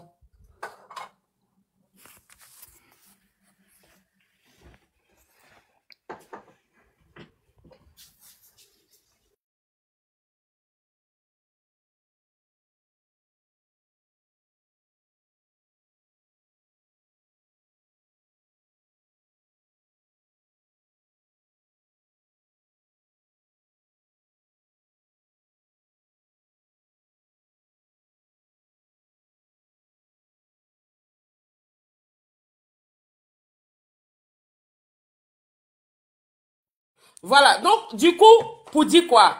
C'est-à-dire que, bon, le grand frère, il a dit quelque chose, mais ils ont un programme de société. Leur programme de société, c'est de piller la Côte d'Ivoire. C'est ça leur programme de société. Moi, je vous ai dit ici que Gbagbo nous a fait la répétition de Krangbe Nyangbe. Justement, c'est un documentaire de Krangbe Nyangbe, mais vous allez tomber des nuits. Krangbe Nyangbe a fait une révolte. Ce que Krangbe Nyangbe a créé, c'est que les gens, ils expliquent pas. Et Gbagbo ne fait que répéter ça. Krangbe Nyangbe a envoyé, il avait même créé une république chez les BT.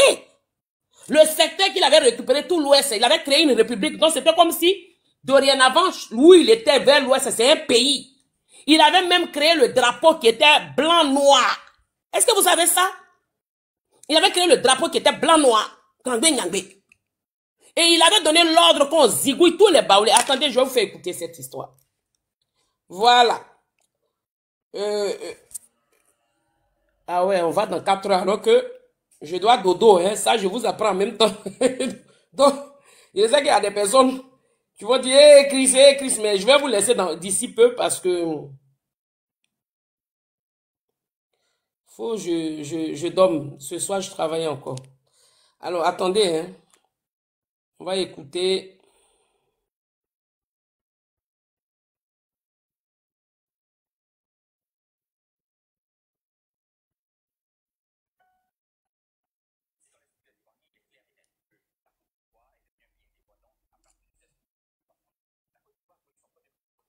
Alors, Attendez.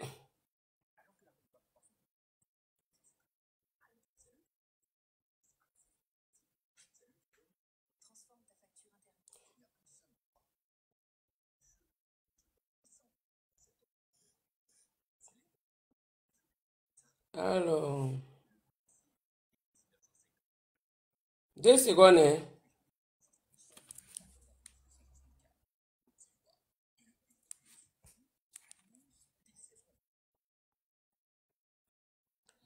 Tac, tac, tac. Voilà. Créer ce qu'on appelle le PANA, le Parti nationaliste. Alors, on va écouter ça. L'objectif, c'est de devenir de retour en Côte d'Ivoire après des études de droit en France. Karaboué Niagbé va décider de créer ce qu'on appelle de retour en Côte d'Ivoire après des études de droit en France. Karaboué Niagbé va décider de créer ce qu'on appelle le PANA, le Parti nationaliste africain. Son objectif, c'est de devenir président de la République de Côte d'Ivoire. Et il va, à partir de cet instant, se baser sur l'article 7 de la Constitution de 1960 et dit que la Côte d'Ivoire doit avoir en son sein ce qu'on appelle le multipartisme. Chacun doit s'exprimer comme il veut. C'est donc ici que Karaboué Niagbé va créer son parti politique. Et il va même dire qu'il n'est plus d'accord, il n'est pas d'accord avec le président Faure-Boigny. Il sera arrêté et traduit en Conseil national. Ils vont le relâcher beaucoup plus tard. Mais lui dit qu'il veut qu'il participe à la mise en place du développement national, mais dans le cadre du parti unique. Il va, sans parler, se rendre à Gagnoa, où, à partir de cet instant, il va organiser les BT, discuter avec eux et faire part de son projet. Il veut mettre en place la République des Bleus. Il va même déclarer, jusqu'à la convocation à Abidjan de l'Assemblée consultative, il assume le pouvoir politique et militaire à la tête du gouvernement provisoire de l'État de Burundi, gouvernement d'union nationale. Il veut en réalité contester la suprématie des Baoulés, mais surtout nationaliser l'économie et chasser l'armée française. Tels sont ses objectifs.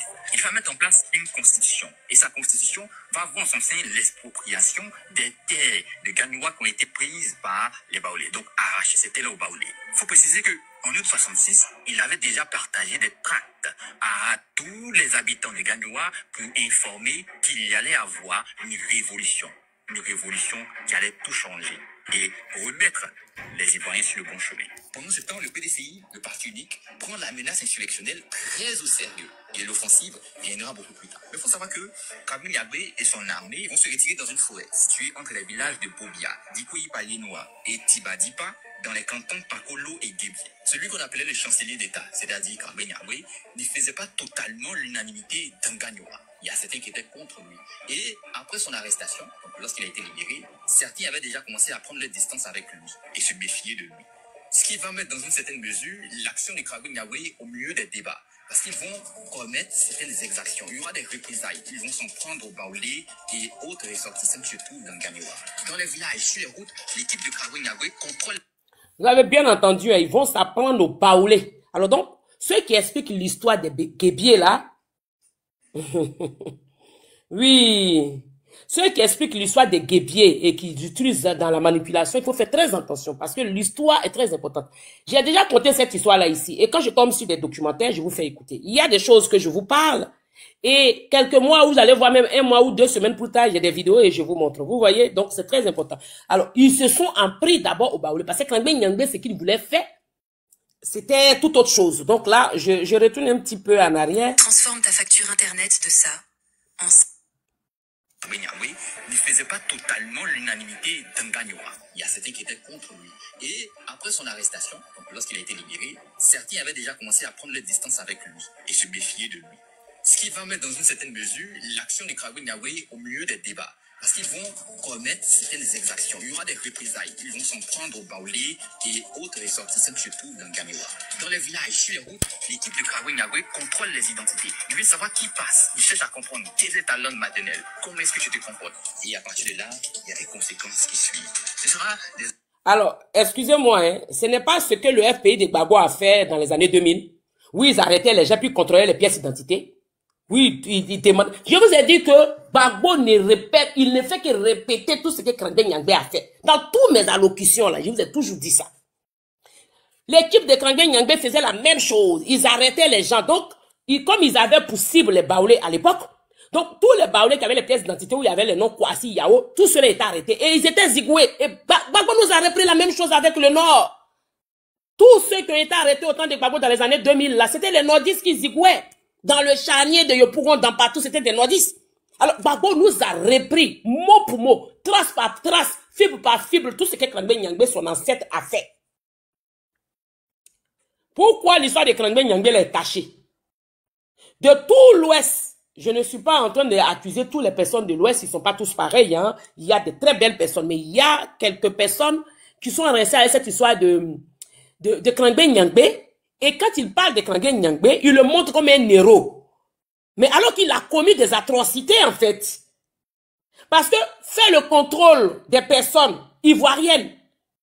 Pour moi, Gagnoa, c'est une ville qui appartient à tous les Ivoiriens. Bouaké est une ville qui appartient à tous les Ivoiriens. Korogo, Man, Katiola et autres, ça appartient à tous les Ivoiriens. Si un homme de l'Ouest, ou une femme de l'Ouest, une femme de Zenoula va voir, ou de Gagnoa, ou de Djiglo, fait aller s'installer à Mankono, il a le droit de s'installer à Mankono. C'est un Ivoirien. Il va sur toutes les terres qui l'intéressent. C'est son pays. Si un nordiste a envie d'aller s'installer à Gagnoa, à Bouaké, un Baoulé veut s'installer à Gagnoa, il a le droit de s'installer, il est Ivoirien. Il va sur toutes les terres où il sent que là-bas, il peut aller faire son business pour s'en sortir. Ce ne sont pas que les ressortissants de chaque ville qui sont obligés de rester dans leur ville. Donc, il faut que cette mentalité-là sorte de la tête de certaines personnes. Alors, Krangbe Nyangbe qui se jouait les justiciers. On continue d'écouter. Action peu encourageable. Un drapeau blanc-noir est planté Attendez, devant comme ce qui suit. on revient là. L'action des Krangbe Nyangbe au milieu des débats. Parce qu'ils vont commettre certaines exactions. Il y aura des représailles. Ils vont s'en prendre aux Baoulés et autres ressortissants qui se trouvent dans Gagnoa. Dans les villages, sur les routes, l'équipe de Krangbe Nyangbe contrôle les identités. Ils veulent savoir qui passe. Ils cherchent à comprendre quelle est ta langue maternelle. Comment est-ce que tu te comportes. Et à partir de là, il y a des conséquences qui suivent. Ce sera des actions peu encourageables. Un drapeau blanc-noir est planté devant la sous-préfecture, planté devant la gendarmerie pour manifester leur hostilité. C'est ainsi qu'ils ouvrent le feu. Dès cette instance, le groupe de Krangbe Nyangbe. Mais ça ne va pas s'arrêter là parce qu'ils vont aller beaucoup plus loin. 5 personnes d'entre eux sont tuées. Un officier de police, le commandant du corps urbain, Oubou Kwasi, délégué pour parlementer, est abattu. Les insurgés se replient dès cet instant. Mais dès cette période-là, Abidjan est informé. Il y a un renfort qui est envoyé. D'autant plus que le président Félix-Houphouët-Boigny était déjà hostile et prêt, attendant cet instant, ce moment, avec tant d'impatience. Il y a donc un renfort qui est envoyé sur Gagnoa. La représailles s'organise. Krangbe Nyangbe, qui a créé ce qu'on appelle le PANA, Parti national africain, va descendre dans la rue avec ses partisans, assiéger la ville de Gagnoa. Ils vont donc descendre le drapeau orange, blanc, vert et installer le drapeau blanc, noir et décréter cette zone, désormais la République de Burundi. Il est le chef, le chancelier, le commandant en chef de la zone. Il est le président de la République de Burundi. Il va même publier un manifeste, la proclamation aux tribus de Burundi, qui est une loi très importante. Il va mettre en place la constitution, qu'on appelle la loi organique de l'État des Burundi. Il forme son gouvernement avec des ministres essentiellement BT. Le général Ouassine Mankole intervient rapidement avec son armée. Ils prennent rapidement le contrôle de la situation dans la région. En matant l'insurrection, ils vont donc tuer des centaines de personnes. Non, des milliers de personnes. On parle de 4 000 à 6 000 morts pendant ce combat-là. Il y aura par la suite la poursuite des Krangbe Nyangbe qui sera attrapée et abattue par l'armée ivoirienne, en collaboration avec l'armée française. Mais cet élément n'a jamais été éclairé. Et très bientôt, on vous sortira une vidéo sur YouTube où on explique concrètement qu'est-ce qui s'est passé avec Krangbe Nyangbe. On ne va pas rester dans la théorie, donc expliquer ce qui s'est passé simplement. On ira beaucoup plus loin. On ira sur le terrain, vérifier de nos propres yeux. Alors, vous entendez ça? Bon, Krangbe Nyangbe, je vous ai toujours dit ici qu'il a voulu faire un coup d'État au foot. Ça, c'est un coup d'État. Ça veut dire qu'il a créé la République de Burundi à Gagnoa. Et avec un drapeau qui était blanc-noir, alors qu'il y avait déjà un président, soi-disant, à peu près dans le pays. Alors, donc là, déjà, ça cause un problème. Vous avez entendu qu'il y a eu des milliers de personnes, des milliers de personnes qui ont rib. Hein, je vous dis que je vous expliquais la dernière fois dans l'histoire, donc quand je parlais un peu de l'histoire du FPI, la descendance, d'où vient cette colère, cette histoire de tribalisme et de xénophobie, ben ça vient de Krangbe Nyangbe en fait. Alors, d'abord, la terre de Gagnoa est une terre fertile pour la plantation du cacao. Les fèves de cacao donnent bien là-bas. Et donc, à l'époque, la majorité des planteurs, c'était des Baoulés. Les Baoulés faisaient beaucoup les champs de cacao. Parce que nos frères de l'Ouest, c'est des gens qui aiment bien paraître, être chic, se promener un petit peu quand ils font les petits champs, c'est un petit truc où ils mangent en famille. C'était pas pour commercialiser. Ceux qui ont ce comportement de commerce là un peu sont les Baoulés, hein, parce qu'ils aiment beaucoup investir dans les trucs, même dans les achats immobiliers et tout, avec les nordistes. Alors donc, il y a des Baoulés qui ont effleuré les affaires, qui ont vu que le cacao est le diamant brut de la Côte d'Ivoire. Donc eux, ils sont allés acheter des terres là-bas, ils se sont installés. Et donc Krangbe Nyangbe, lui, par contre, il était intellectuel. Lui, il a fini ses études de droit en France. Lui, c'était pas un pafroteur comme Gbagbo qui achetait des diplômes. Non, non, Krangbe Nyangbe, lui, il était un intellectuel. On remet à César ce qui est à César. Krangbe Nyangbe avait fait les études de droit en France. Il revenait de la France quand il a créé la révolte. Et je pense bien que il a été dans un ministère pas trop duré en France. Alors donc, quand il rentre en Côte d'Ivoire, Houphouët-Boigny était dans cette démarche avec la France et tout. Donc Krangbe Nyangbe était contre. Et donc Krangbe Nyangbe va créer sa révolte. Et dans sa révolte là, comme Houphouët est Baoulé, il va s'apprendre au Baoulé. Et donc remarquez bien que ce que Gbagbo nous a fait en 2000, c'est une répétition de ce que Krangbe Nyangbe a fait. Parce qu'on dit les hommes de Krangbe Nyangbe faisaient des barrages et ils demandaient les pièces d'identité des gens et ils demandaient quelle langue les personnes parlaient. Bon, évidemment qu'à Gagnoua, c'est le BT qui doit être parlé, mais ils demandaient quelle langue les personnes parlaient par rapport aux Baoulés qui étaient. Et donc, ils vont commettre carrément un massacre. Alors, vous entendez à la fin du documentaire où la question est posée, où on dit il va être arrêté par l'armée ivoirienne et l'armée française. Mais ça, ce n'était pas sûr. La vraie version, là, ce sont parmi ses compatriotes, là, ce sont ces compatriotes-là même que Houphouët a utilisés. C'est-à-dire que les compatriotes de Krangbe Nyangbe même là, Houphouët les a utilisés contre Krangbe Nyangbe. Ce sont eux-mêmes qui ont ribe Krangbe Nyangbe. La vraie version est celle-ci.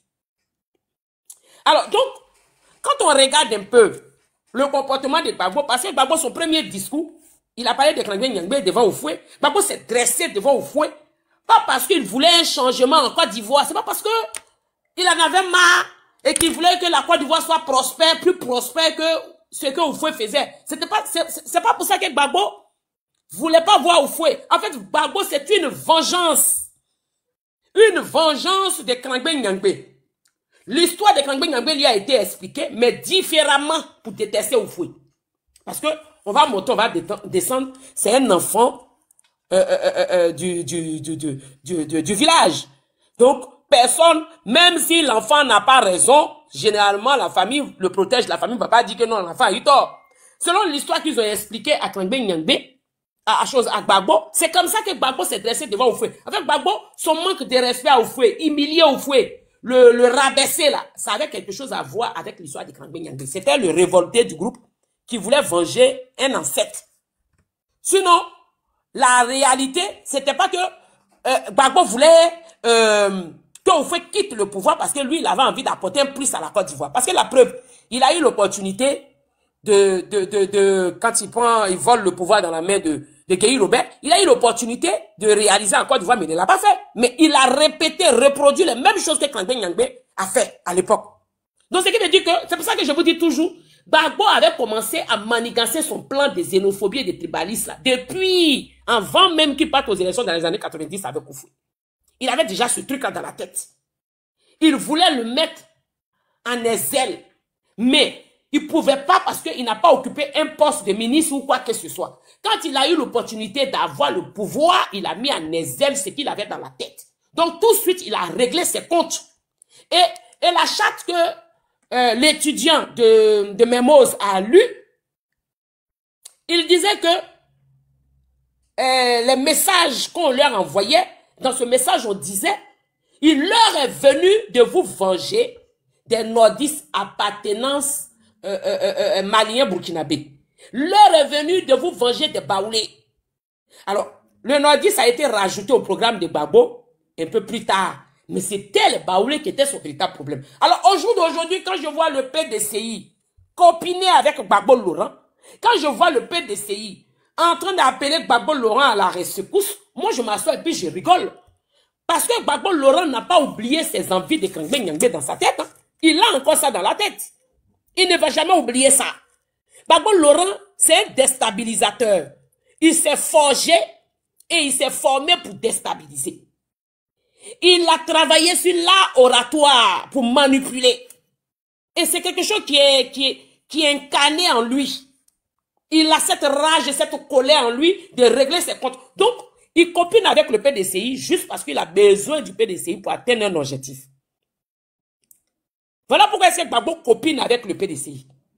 Alors, c'est une honte pour ce PDCI-là, à la mémoire même d'Houphouët-Boigny, que Gbagbo a traîné dans la boue, en salissant le traitant de voleur, en lui collant des étiquettes, de collaborer même avec Gbagbo. C'est une honte. Ça prouve la descente aux enfers du PDCI-RDA. Ça prouve dans quelle bassesse le PDCI est tombé plus bas que terre. Ça prouve dans quelle bassesse ils sont.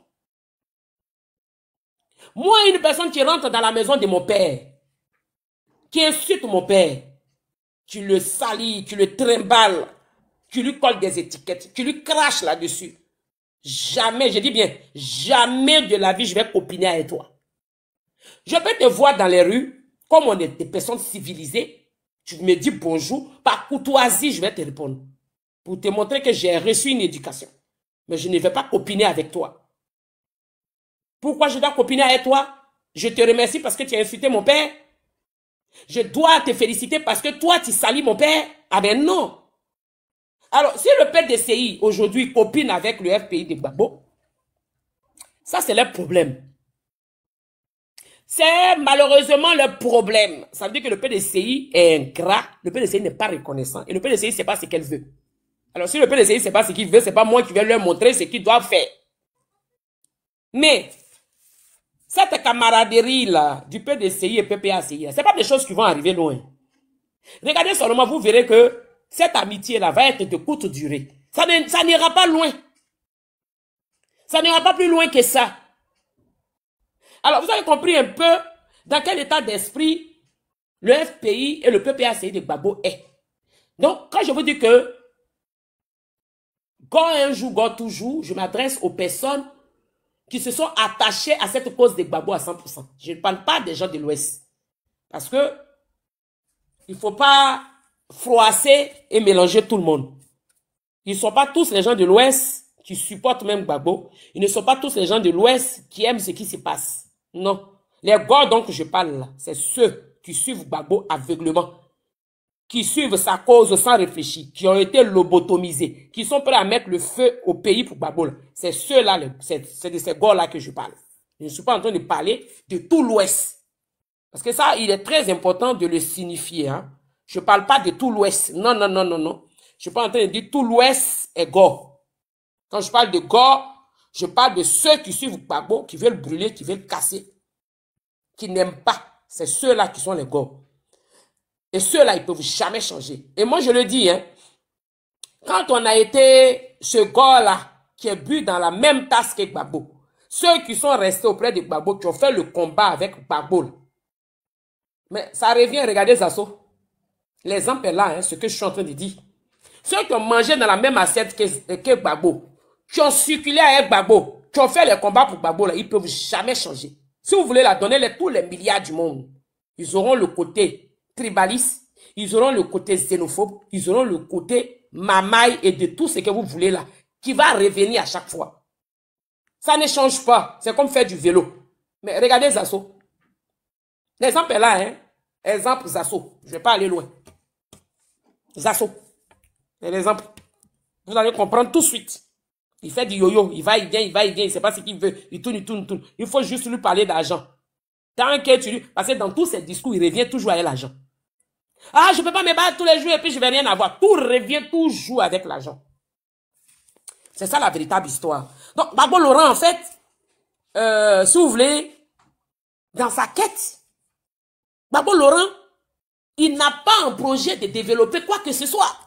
Il n'a pas de programme de société. Gbagbo il n'a jamais eu de programme de société. Son programme de société, c'est la vengeance et voler l'argent. C'est tout. Voici ces deux programmes. Donc, si vous attendez à ce que Gbagbo développe, Gbagbo travaille, mais vous foutez le doigt dans l'œil. Il ne fera pas. Il ne l'a jamais fait. Il ne connaît même pas ce qu'on appelle le chemin du travail. Quelqu'un qui s'est inventé une vie, qui s'est inventé des diplômes dans sa tête, et puis il est convaincu que sa réalité là, qui est son invention là, doit être une réalité générale. Gbagbo parle comme s'il vit. C'est-à-dire que tous les faits de Gbagbo, il le vit réellement. Il est dans un monde irréel. Il s'est tellement engagé tout ce mensonge et cette fabrique-là que c'est devenu une réalité dans ce monde. Donc, quand il pose une action, cette action-là, lui voit ça comme la vérité. Et une réalité. Alors que dans le monde que nous sommes, la vision que nous voyons de loin des actes qu'il pose, nous on comprend que c'est pas normal.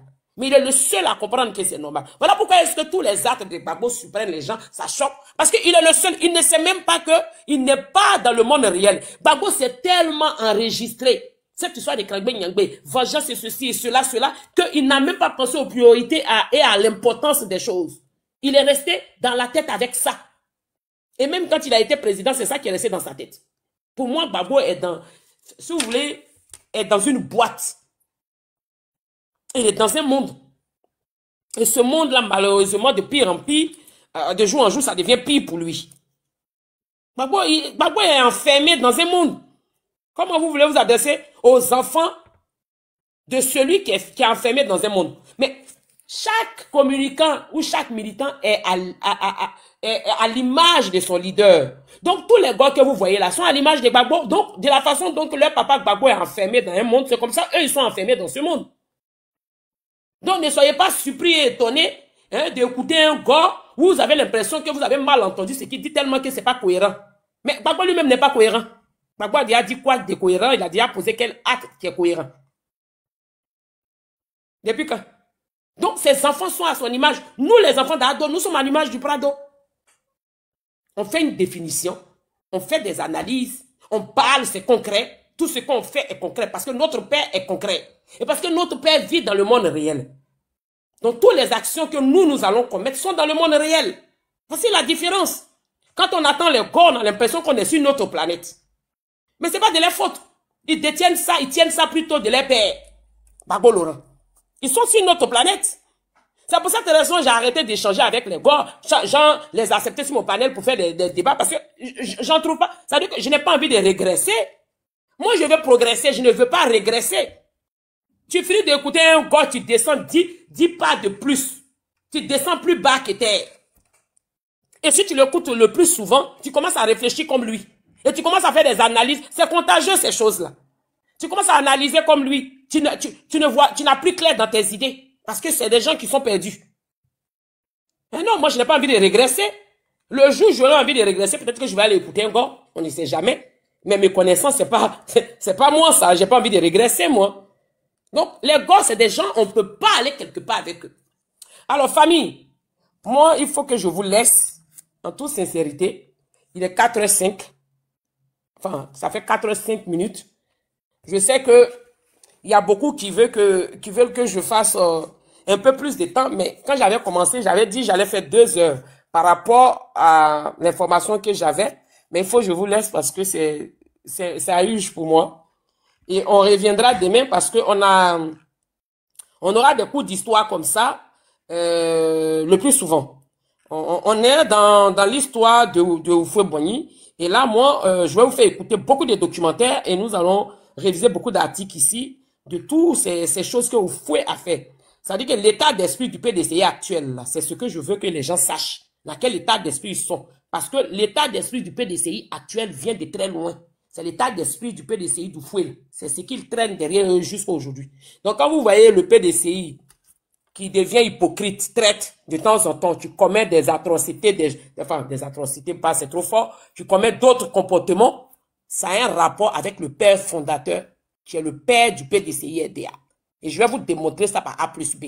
J'en ai commencé avant-hier, et nous allons continuer, nous allons continuer sur cette lancée-là. Effectivement, Péri Go bouge. Effectivement, 2 heures est devenu 4 heures, mais bon, moi, c'est comme ça. J'ai dit, je vais faire 2 heures, et au moins, je me rends compte, j'ai fait 6 heures. Hein, ma communauté, là, ils ont fini à un mois, je sais pas, hein, ils arrivent à m'avoir. Je leur ai dit, je fais 2 heures, et puis je fais plus que ça. Et puis, comme par hasard, il n'y a jamais Aïda qui a venu m'écrire en bas, en commentaire, pour me dire, Chris, tu as dit, tu vas faire 2 heures, mais tu as en train de faire 4 heures. Jamais tu vas voir Big Traoré va venir écrire, ni Mel, hein. Elle, tout est sur les écoutes, personne ne va me faire le rappel ici, hein. Hein, Aïda, tu m'as pas fait le rappel. Mais Mel, toi-même, tu es là. Personne ne m'a fait un rappel pour dire, ah, Chris, faut aller dormir. Hein, tu as du boulot après, va dormir. Personne, tout le monde écoute. Mais elle est rien. Mais c'est la vérité. Personne ne va me dire, Chris va dormir, t'inquiète pas. Moi, ma communauté, là, ils ont fini à un mois. Ils ont fini à un mois, hein. Donc, voici un peu où on en est. Donc, on va faire le cours d'histoire sur le PDCI. On va le commencer par Oufoué parce que il faut, ça veut dire que le problème, il faut le régler à la base.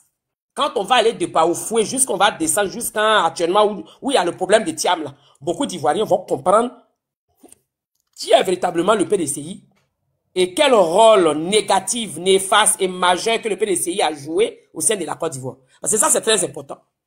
Voilà. Et quand on finira les ça, on va retourner dans le problème, l'histoire des Go, de Gbagbo. On va aller à Krangbe Nyangbe. Il y a encore des documentaires, j'en ai plein là, mais on ira étape par étape. On ira avec l'histoire du fouet là, et après on ira avec l'histoire de Gbagbo. Et l'histoire de Gbagbo, on ira jusqu'à Krangbe Nyangbe. Et avant même Krangbe Nyangbe, il y a eu aussi un événement. On va parler de ça. Et on reviendra parce que il y a beaucoup de personnes qui ne savent pas, donc il faut le savoir, il faut comprendre les souches des problèmes. Qu'est-ce qui a poussé certaines personnes à réagir et faire certaines choses? Dans le cas de Gbagbo, c'est Krangbe Nyangbe. Mais sauf que Gbagbo, Krangbe Nyangbe, mais on ne lui a pas expliqué la véritable histoire de Krangbe Nyangbe. Donc, ces enfants qui le suivent, qui crient Krangbe Nyangbe, guerrier, guerrier, il faudrait qu'eux, ils sachent c'est que Krangbe. Donc, ça veut dire que vous, dans un village, dans une ville, vous allez rib des milliers de personnes et puis vous trouvez que c'est normal. Quand à son tour, quelqu'un qui rib des milliers de personnes, quand lui on le rib, vous trouvez que lui, son rib qu'on a fait là, bon, un rib c'est un rib, on ne soutient pas, mais vous n'avez pas venu nous dire que lui, son rib là est plus important que les autres. Parce que il y a ceux qui ont rib là, ils n'ont pas eu le temps d'avoir une génération, ils n'ont pas créé des générations. Donc c'est-à-dire que eux, ils ont été rib avec tous les descendants. Ça veut dire, lui, il a rib des milliers de personnes, lui seul, il a été rib, vous avez pris, vous avez chargé sur votre tête, et puis vous avez oublié les autres et les histoires. Mais c'est ça là que nous, on va vous expliquer. On parlera d'Oufoué Boigny et Ernest Bokar. On parlera d'Oufoué Boigny avec Biaka Boda. On parlera d'Oufoué Boigny avec plein d'autres, des journalistes, des journalistes, des reporters télé, trop d'accidents bizarres. On parlera de tout ça. Parce que les dessous d'Oufoué, il y en a de plein. Qui ont causé les causes du PDCI actuel là. Ces mensonges, ces tricheries, ces manigances, plein d'autres qui fait qu'aujourd'hui, le PDCI que nous voyons là est devenu une PDCI de mamailles, de mensonges, de manigances et tout ça. Ça veut dire que ça vient de là. Ça vient de là. L'histoire vient de loin. Donc on va compter cette histoire. Oui, nous on va compter ça. Quand vous pouvez décider, j'étais adolescent, j'avais pas encore même atteint même l'adolescence quand il décédait. Donc j'ai pas. Mais les recherches qu'on fait sur les réseaux sociaux, les recherches, les documentaires et tout ça qu'on cherche aujourd'hui fait que je peux parler d'Oufoué Boigny. Eh ben, Krangbe Nyangbe non plus, j'en parle aujourd'hui, je n'étais pas né à cette époque. Alors donc, voilà. Mais on peut en parler aujourd'hui parce que nous avons la possibilité d'avoir des réseaux sociaux. C'est ce que je dis toujours, les réseaux sociaux ont deux sens. Le premier sens, ça peut apporter du positif et le second sens, ça peut apporter du négatif. Et ça fait un double jeu. Ça dépend dans quel contexte tu vas l'utiliser. Nous avons aujourd'hui l'évolution rapide. Nous avons bientôt dans 5 ans ou 10 ans qui viennent, l'intelligence artificielle va prendre le dessus sur tout. Ça veut dire qu'au fil du temps, que les années passent, nous avançons. Ok Mel, stop, va dormir, je m'en vais. Au fil du temps que nous avançons, il y a une évolution. Et cette évolution-là, il faut pouvoir l'utiliser dans le bon sens. Parce que sachant que tout ce que nous utilisons aujourd'hui, qui est la modernité, ça dépend dans quel sens nous utilisons cela. Si nous l'utilisons dans le mauvais sens, eh bien, ça ne va pas nous servir. Ça va nous détruire et ça va détruire les gens qui sont autour de nous. Mais si nous utilisons cela dans le bon sens, ça va nous avantager et puis ça va être un avantage pour les autres qui sont autour de nous. Donc, c'est vraiment très important de signifier cela. Je souhaite toujours, après chaque direct, qu'il y ait un message qui va profiter à quelqu'un quelque part, qui pourra s'en servir. Et j'ai eu 3 personnes qui m'ont écrit en inbox. Félicitations à vous, je suis contente, qui m'ont dit qu'ils sont allés s'inscrire à la mairie. Dans les mairies de leur commune, ces personnes vivent en France. La dernière fois, quand j'étais en train de parler au Boniche, qui s'occupe de la politique, en parlant d'Éléonore et d'Amaka, j'ai eu à dire à Éléonore d'aller faire les cours d'histoire parce que l'UNESCO a en faire dans les cours d'histoire gratuits dans dans les mairies en France. Donc, dans chaque commune, il y a des mairies et dans ces mairies-là, on donne les cours du soir à titre gratuit. Voilà. Il y a des professeurs qui donnent des cours du soir et ça, il y a beaucoup qui le font et puis c'est une réussite pour eux. Ça vous permet, pour vous qui n'êtes pas parti à l'école, de pouvoir lire vos courriers, adresser un courrier, que de donner au voisin qui va connaître votre secret. Avoir la base. Alors, on a une soeur qui est montée, elle qui a dit qu'elle ira s'inscrire.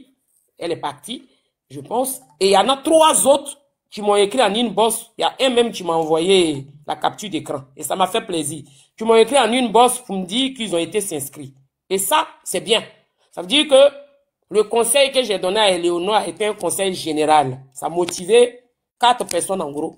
Puisqu'il y a la dame qui est montée pour dire qu'elle allait le faire. Et puis il y a 3 autres qui l'ont fait. Donc vraiment, ça veut dire qu'à chaque direct, il faut qu'on parte d'ici avec quelque chose qui va enrichir quelqu'un quelque part. C'est l'objectif clé de la sensibilisation. On sensibilise pour que ça apporte ses fruits. Voilà. Donc, famille, je tenais à vous dire merci. Merci de m'avoir écouté pendant ces 4 heures. Mais bon, il faut que j'arrête le direct parce que sinon, je risque de dormir après au bara ce soir. Donc, il faut que j'arrête le direct. Et puis, nous, on se donnera un rendez-vous demain pour un autre cours d'histoire. On restera dans le PDCI. Et on ira un peu plus approfondi avec Félix Houphouët-Boigny jusqu'à Henri Konan Bédié. Il y a eu vraiment, vous n'avez pas idée de ce qu'on va écouter demain, mais ce serait vraiment du balèze. Ce serait vraiment du balèze et vraiment ce serait quelque chose qui va apporter une ouverture d'esprit et une façon de voir et comprendre les choses, analyser. Moi, je traite le problème à la racine. C'est ça, moi, mon truc. Voilà, je ne prends pas le problème à son dessus, je traite le problème à sa racine. Je vais aller à la racine pour comprendre pourquoi est-ce qu'on en est arrivé là, pourquoi est-ce que ces personnes ont cette attitude, pourquoi ces personnes se comportent comme ça. C'est à la racine que je traite les problèmes. Et c'est à la racine que j'y vais toujours, dans mes recherches, des documentations et autres. Voilà. J'ai peut-être raté ma vocation, mais oui, j'aime bien aller me documenter. Juste une heure, mais Dawson, tu es marrant, toi, hein. Toi, tu viens d'arriver, ça fait même pas 10 minutes. Hein? Déjà, même, tu es disqualifié et tu te demandes qu'on fasse 1 heure. Non, mais franchement, tu as vu ça, Mel, 210, on n'a qu'à faire 1 heure. C'est normal, ça. Donc, voilà un petit peu ce que j'avais à dire. Je tenais à vous remercier et je fais un rappel aussi, en même temps, à tous les militants et les sympathisants du RADP et chaque Ivoirien, quelque part, vous qui allez voter, vous qui vous êtes fait enrôler, et ceux qui ont déjà voté, qui ont les cartes d'électeurs, je vous demande dès maintenant, commencez à chercher là où vous avez déposé vos cartes d'électeurs. C'est vraiment très, très important. Cherchez parce qu'on a des personnes qui oublient, ils déposent quelque part et puis après ils se mettent à chercher. Cherchez là où vous avez gardé votre carte d'électeur. Hein, vous fouinez, vous cherchez. Si vous avez des proches qui sont un peu comme vous, qui oublient un peu, hein, récupérez tout pour tout le monde et gardez ça dans un endroit bien précis pour que le 25 octobre, là, vous n'ayez pas en train de chercher vos cartes d'électeurs avant d'aller voter. Parce que c'est très important. Voilà. Moi, ce serait la première fois que je vais voter. Donc, ma carte d'électeur pour cette année-là, je sais comment j'ai gardé ça. Alors, donc, pour tous ceux qui ont déjà voté, où vous avez déposé vos cartes d'électeur, cherchez, mettez-les dans un endroit pour ne pas oublier. C'est très, très important. N'oublions surtout pas, une voix est importante. Une voix importante du moins. On ne néglige rien. Autour de vous, faites pareil. Passez le mot. Tout le monde n'a qu'à regarder où il a déposé sa carte d'électeur. Et puis bon, ceux qui vont voter la première fois comme moi, comme ça, là, on est content. Hein? Quand je vais voter, je viendrai montrer ici ma carte d'électeur en direct. Donc, voilà. En tant que citoyenne, nous qui allons aller voter pour la première fois, nous sommes pleins comme ça. Et donc, du coup, là, il faudrait qu'on y aille tous. Et n'oublions surtout pas, pour ce samedi 14, nous avons la grande mobilisation qui va avoir lieu, c'est-à-dire que nous marcherons de la place de la Bastille jusqu'à la place de la République. Voilà. Pour tous ceux qui n'ont pas eu de t-shirt, si vous avez un ancien t-shirt orange d'Ado, vous prenez. Vous avez un t-shirt orange, vous prenez. Mais rendez-vous à 10 h à la place de la Bastille. Moi, j'ai déjà 5 personnes à qui je vais remettre des t-shirts parce que c'est ce que j'ai. Voilà. C'est ce que j'ai, c'est pour normalement, mais bon, je vais partager. Alors, c'est ce que j'ai. J'ai déjà 5 personnes à qui je dois remettre des t-shirts. Et puis, je pense que ceux qui n'ont pas pu récupérer sur les lieux, il y aura des personnes qui vont distribuer sur place. Mais il faudrait que vous arriviez tôt pour ça. Parce que si vous arrivez un peu en retard, ça va être chaud puisque on part de la place de la Bastille à midi. Donc, ce serait mieux d'arriver avant pour pouvoir avoir les t-shirts. Alors, Mel me dit ma casquette. Bon, la casquette, je vais voir. Hein, moi, j'ai même pas de casquette. Hein. Je n'en ai pas eu encore. Il faudrait que je sois là. Peut-être que je vais en avoir. Si j'en ai des casquettes, je te garderai ça, Mel. T'inquiète. Voilà. Moi, j'ai commandé mon panier d'eau du pays qui doit venir pour les élections, d'ailleurs. Quand ça va arriver, mon panier, je vais vous montrer. Ok, mon grand dos. Voilà, il a dit J serré. Ok. J'ai commandé mon panier.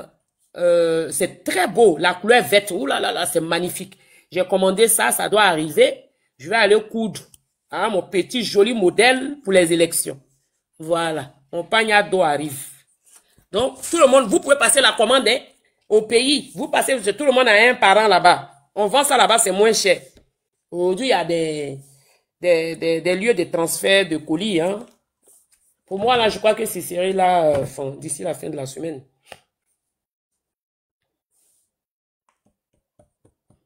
Milos, c'est que j'ai dit là, Milos, il n'a pas compris. Il dit, je n'ai qu'à l'aider à voir tricot. Pourquoi tu écris tricot? Faut écrire t-shirt, mon frère ou ma soeur. T-shirt. Tricot comment? Si tu dois aller si tu dois aller marcher avec nous, c'est que tu es en France. Donc, écris t-shirt au lieu de tricot. Tricot, ça, c'est pour les gens qui sont à Babi. Hein? Intégrons-nous, c'est important, Milos. Mais, du coup, soit tu écris à Cléopâtre ou à Orléans, mais sinon, le jour tu te rends sur place, mais il faut être un peu en avance pour la distribution, parce que je pense qu'il y aura un lot de distribution pour ceux qui n'ont pas pu avoir sur place. Donc, il faut se rendre là-bas un peu tôt pour en avoir. Ce sont ces infos-là que j'ai pour l'instant. Voilà. Moi, je ne distribue pas Milos. Je n'en ai pas, mais ce qu'ils ont donné aux communicants, voilà, je vais en remettre à 5 personnes déjà qui ont pris rendez-vous avec moi un peu tôt avant toi, à qui je dois remettre. C'est par rapport à ça. Mais si j'en ai plus, que je suis là-bas et que vous me reconnaissez, vous, ma communauté. Non, Milos, c'était pour te taquiner, hein, t'as pas besoin de t'excuser. Vous, ma communauté, si j'en ai plus que vous êtes là-bas, que vous me reconnaissez, vous me dites, je vais vous remettre. Parce que moi, ma voix là, dès que je parle quelque part, on sait que c'est Christ. Donc, si vous me reconnaissez là-bas, je vais vous remettre des t-shirts. Il n'y a pas de problème. Donc, on se donne rendez-vous demain pour décortiquer le PDCI et sa mamaille. Et son côté sombre surtout. C'est le côté sombre là que je vais décortiquer. Voilà, famille. Merci beaucoup et bon après-midi à tous et à toutes. Que Dieu veille sur le type guépard. Voilà. Merci, sur bye bye. Bisous, Mel. Bisous, Papa Bonheur. Bisous à Aïda et à Paco Marwan, à Dawson, à Big Traoré. Bon, Big Traoré, je lui fais pas de bisous parce que Big Traoré, toi, tu n'as pas de bisous. Hein. Tu n'auras pas de bisous. Et bisous à Alice. Bisous à tous ceux qui ont contribué à ce que ce direct puisse avoir lieu. Dawson, t'as qu'à monter pour faire le direct comme tu veux 1 heure. C'est pas toi. Bon, rendez-vous demain. Moi, je vais aller dormir, famille. Je vous aime bien, mais il faut que je dorme. Le sommeil commence à me prendre. Donc, on se donne rendez-vous demain. Bye bye.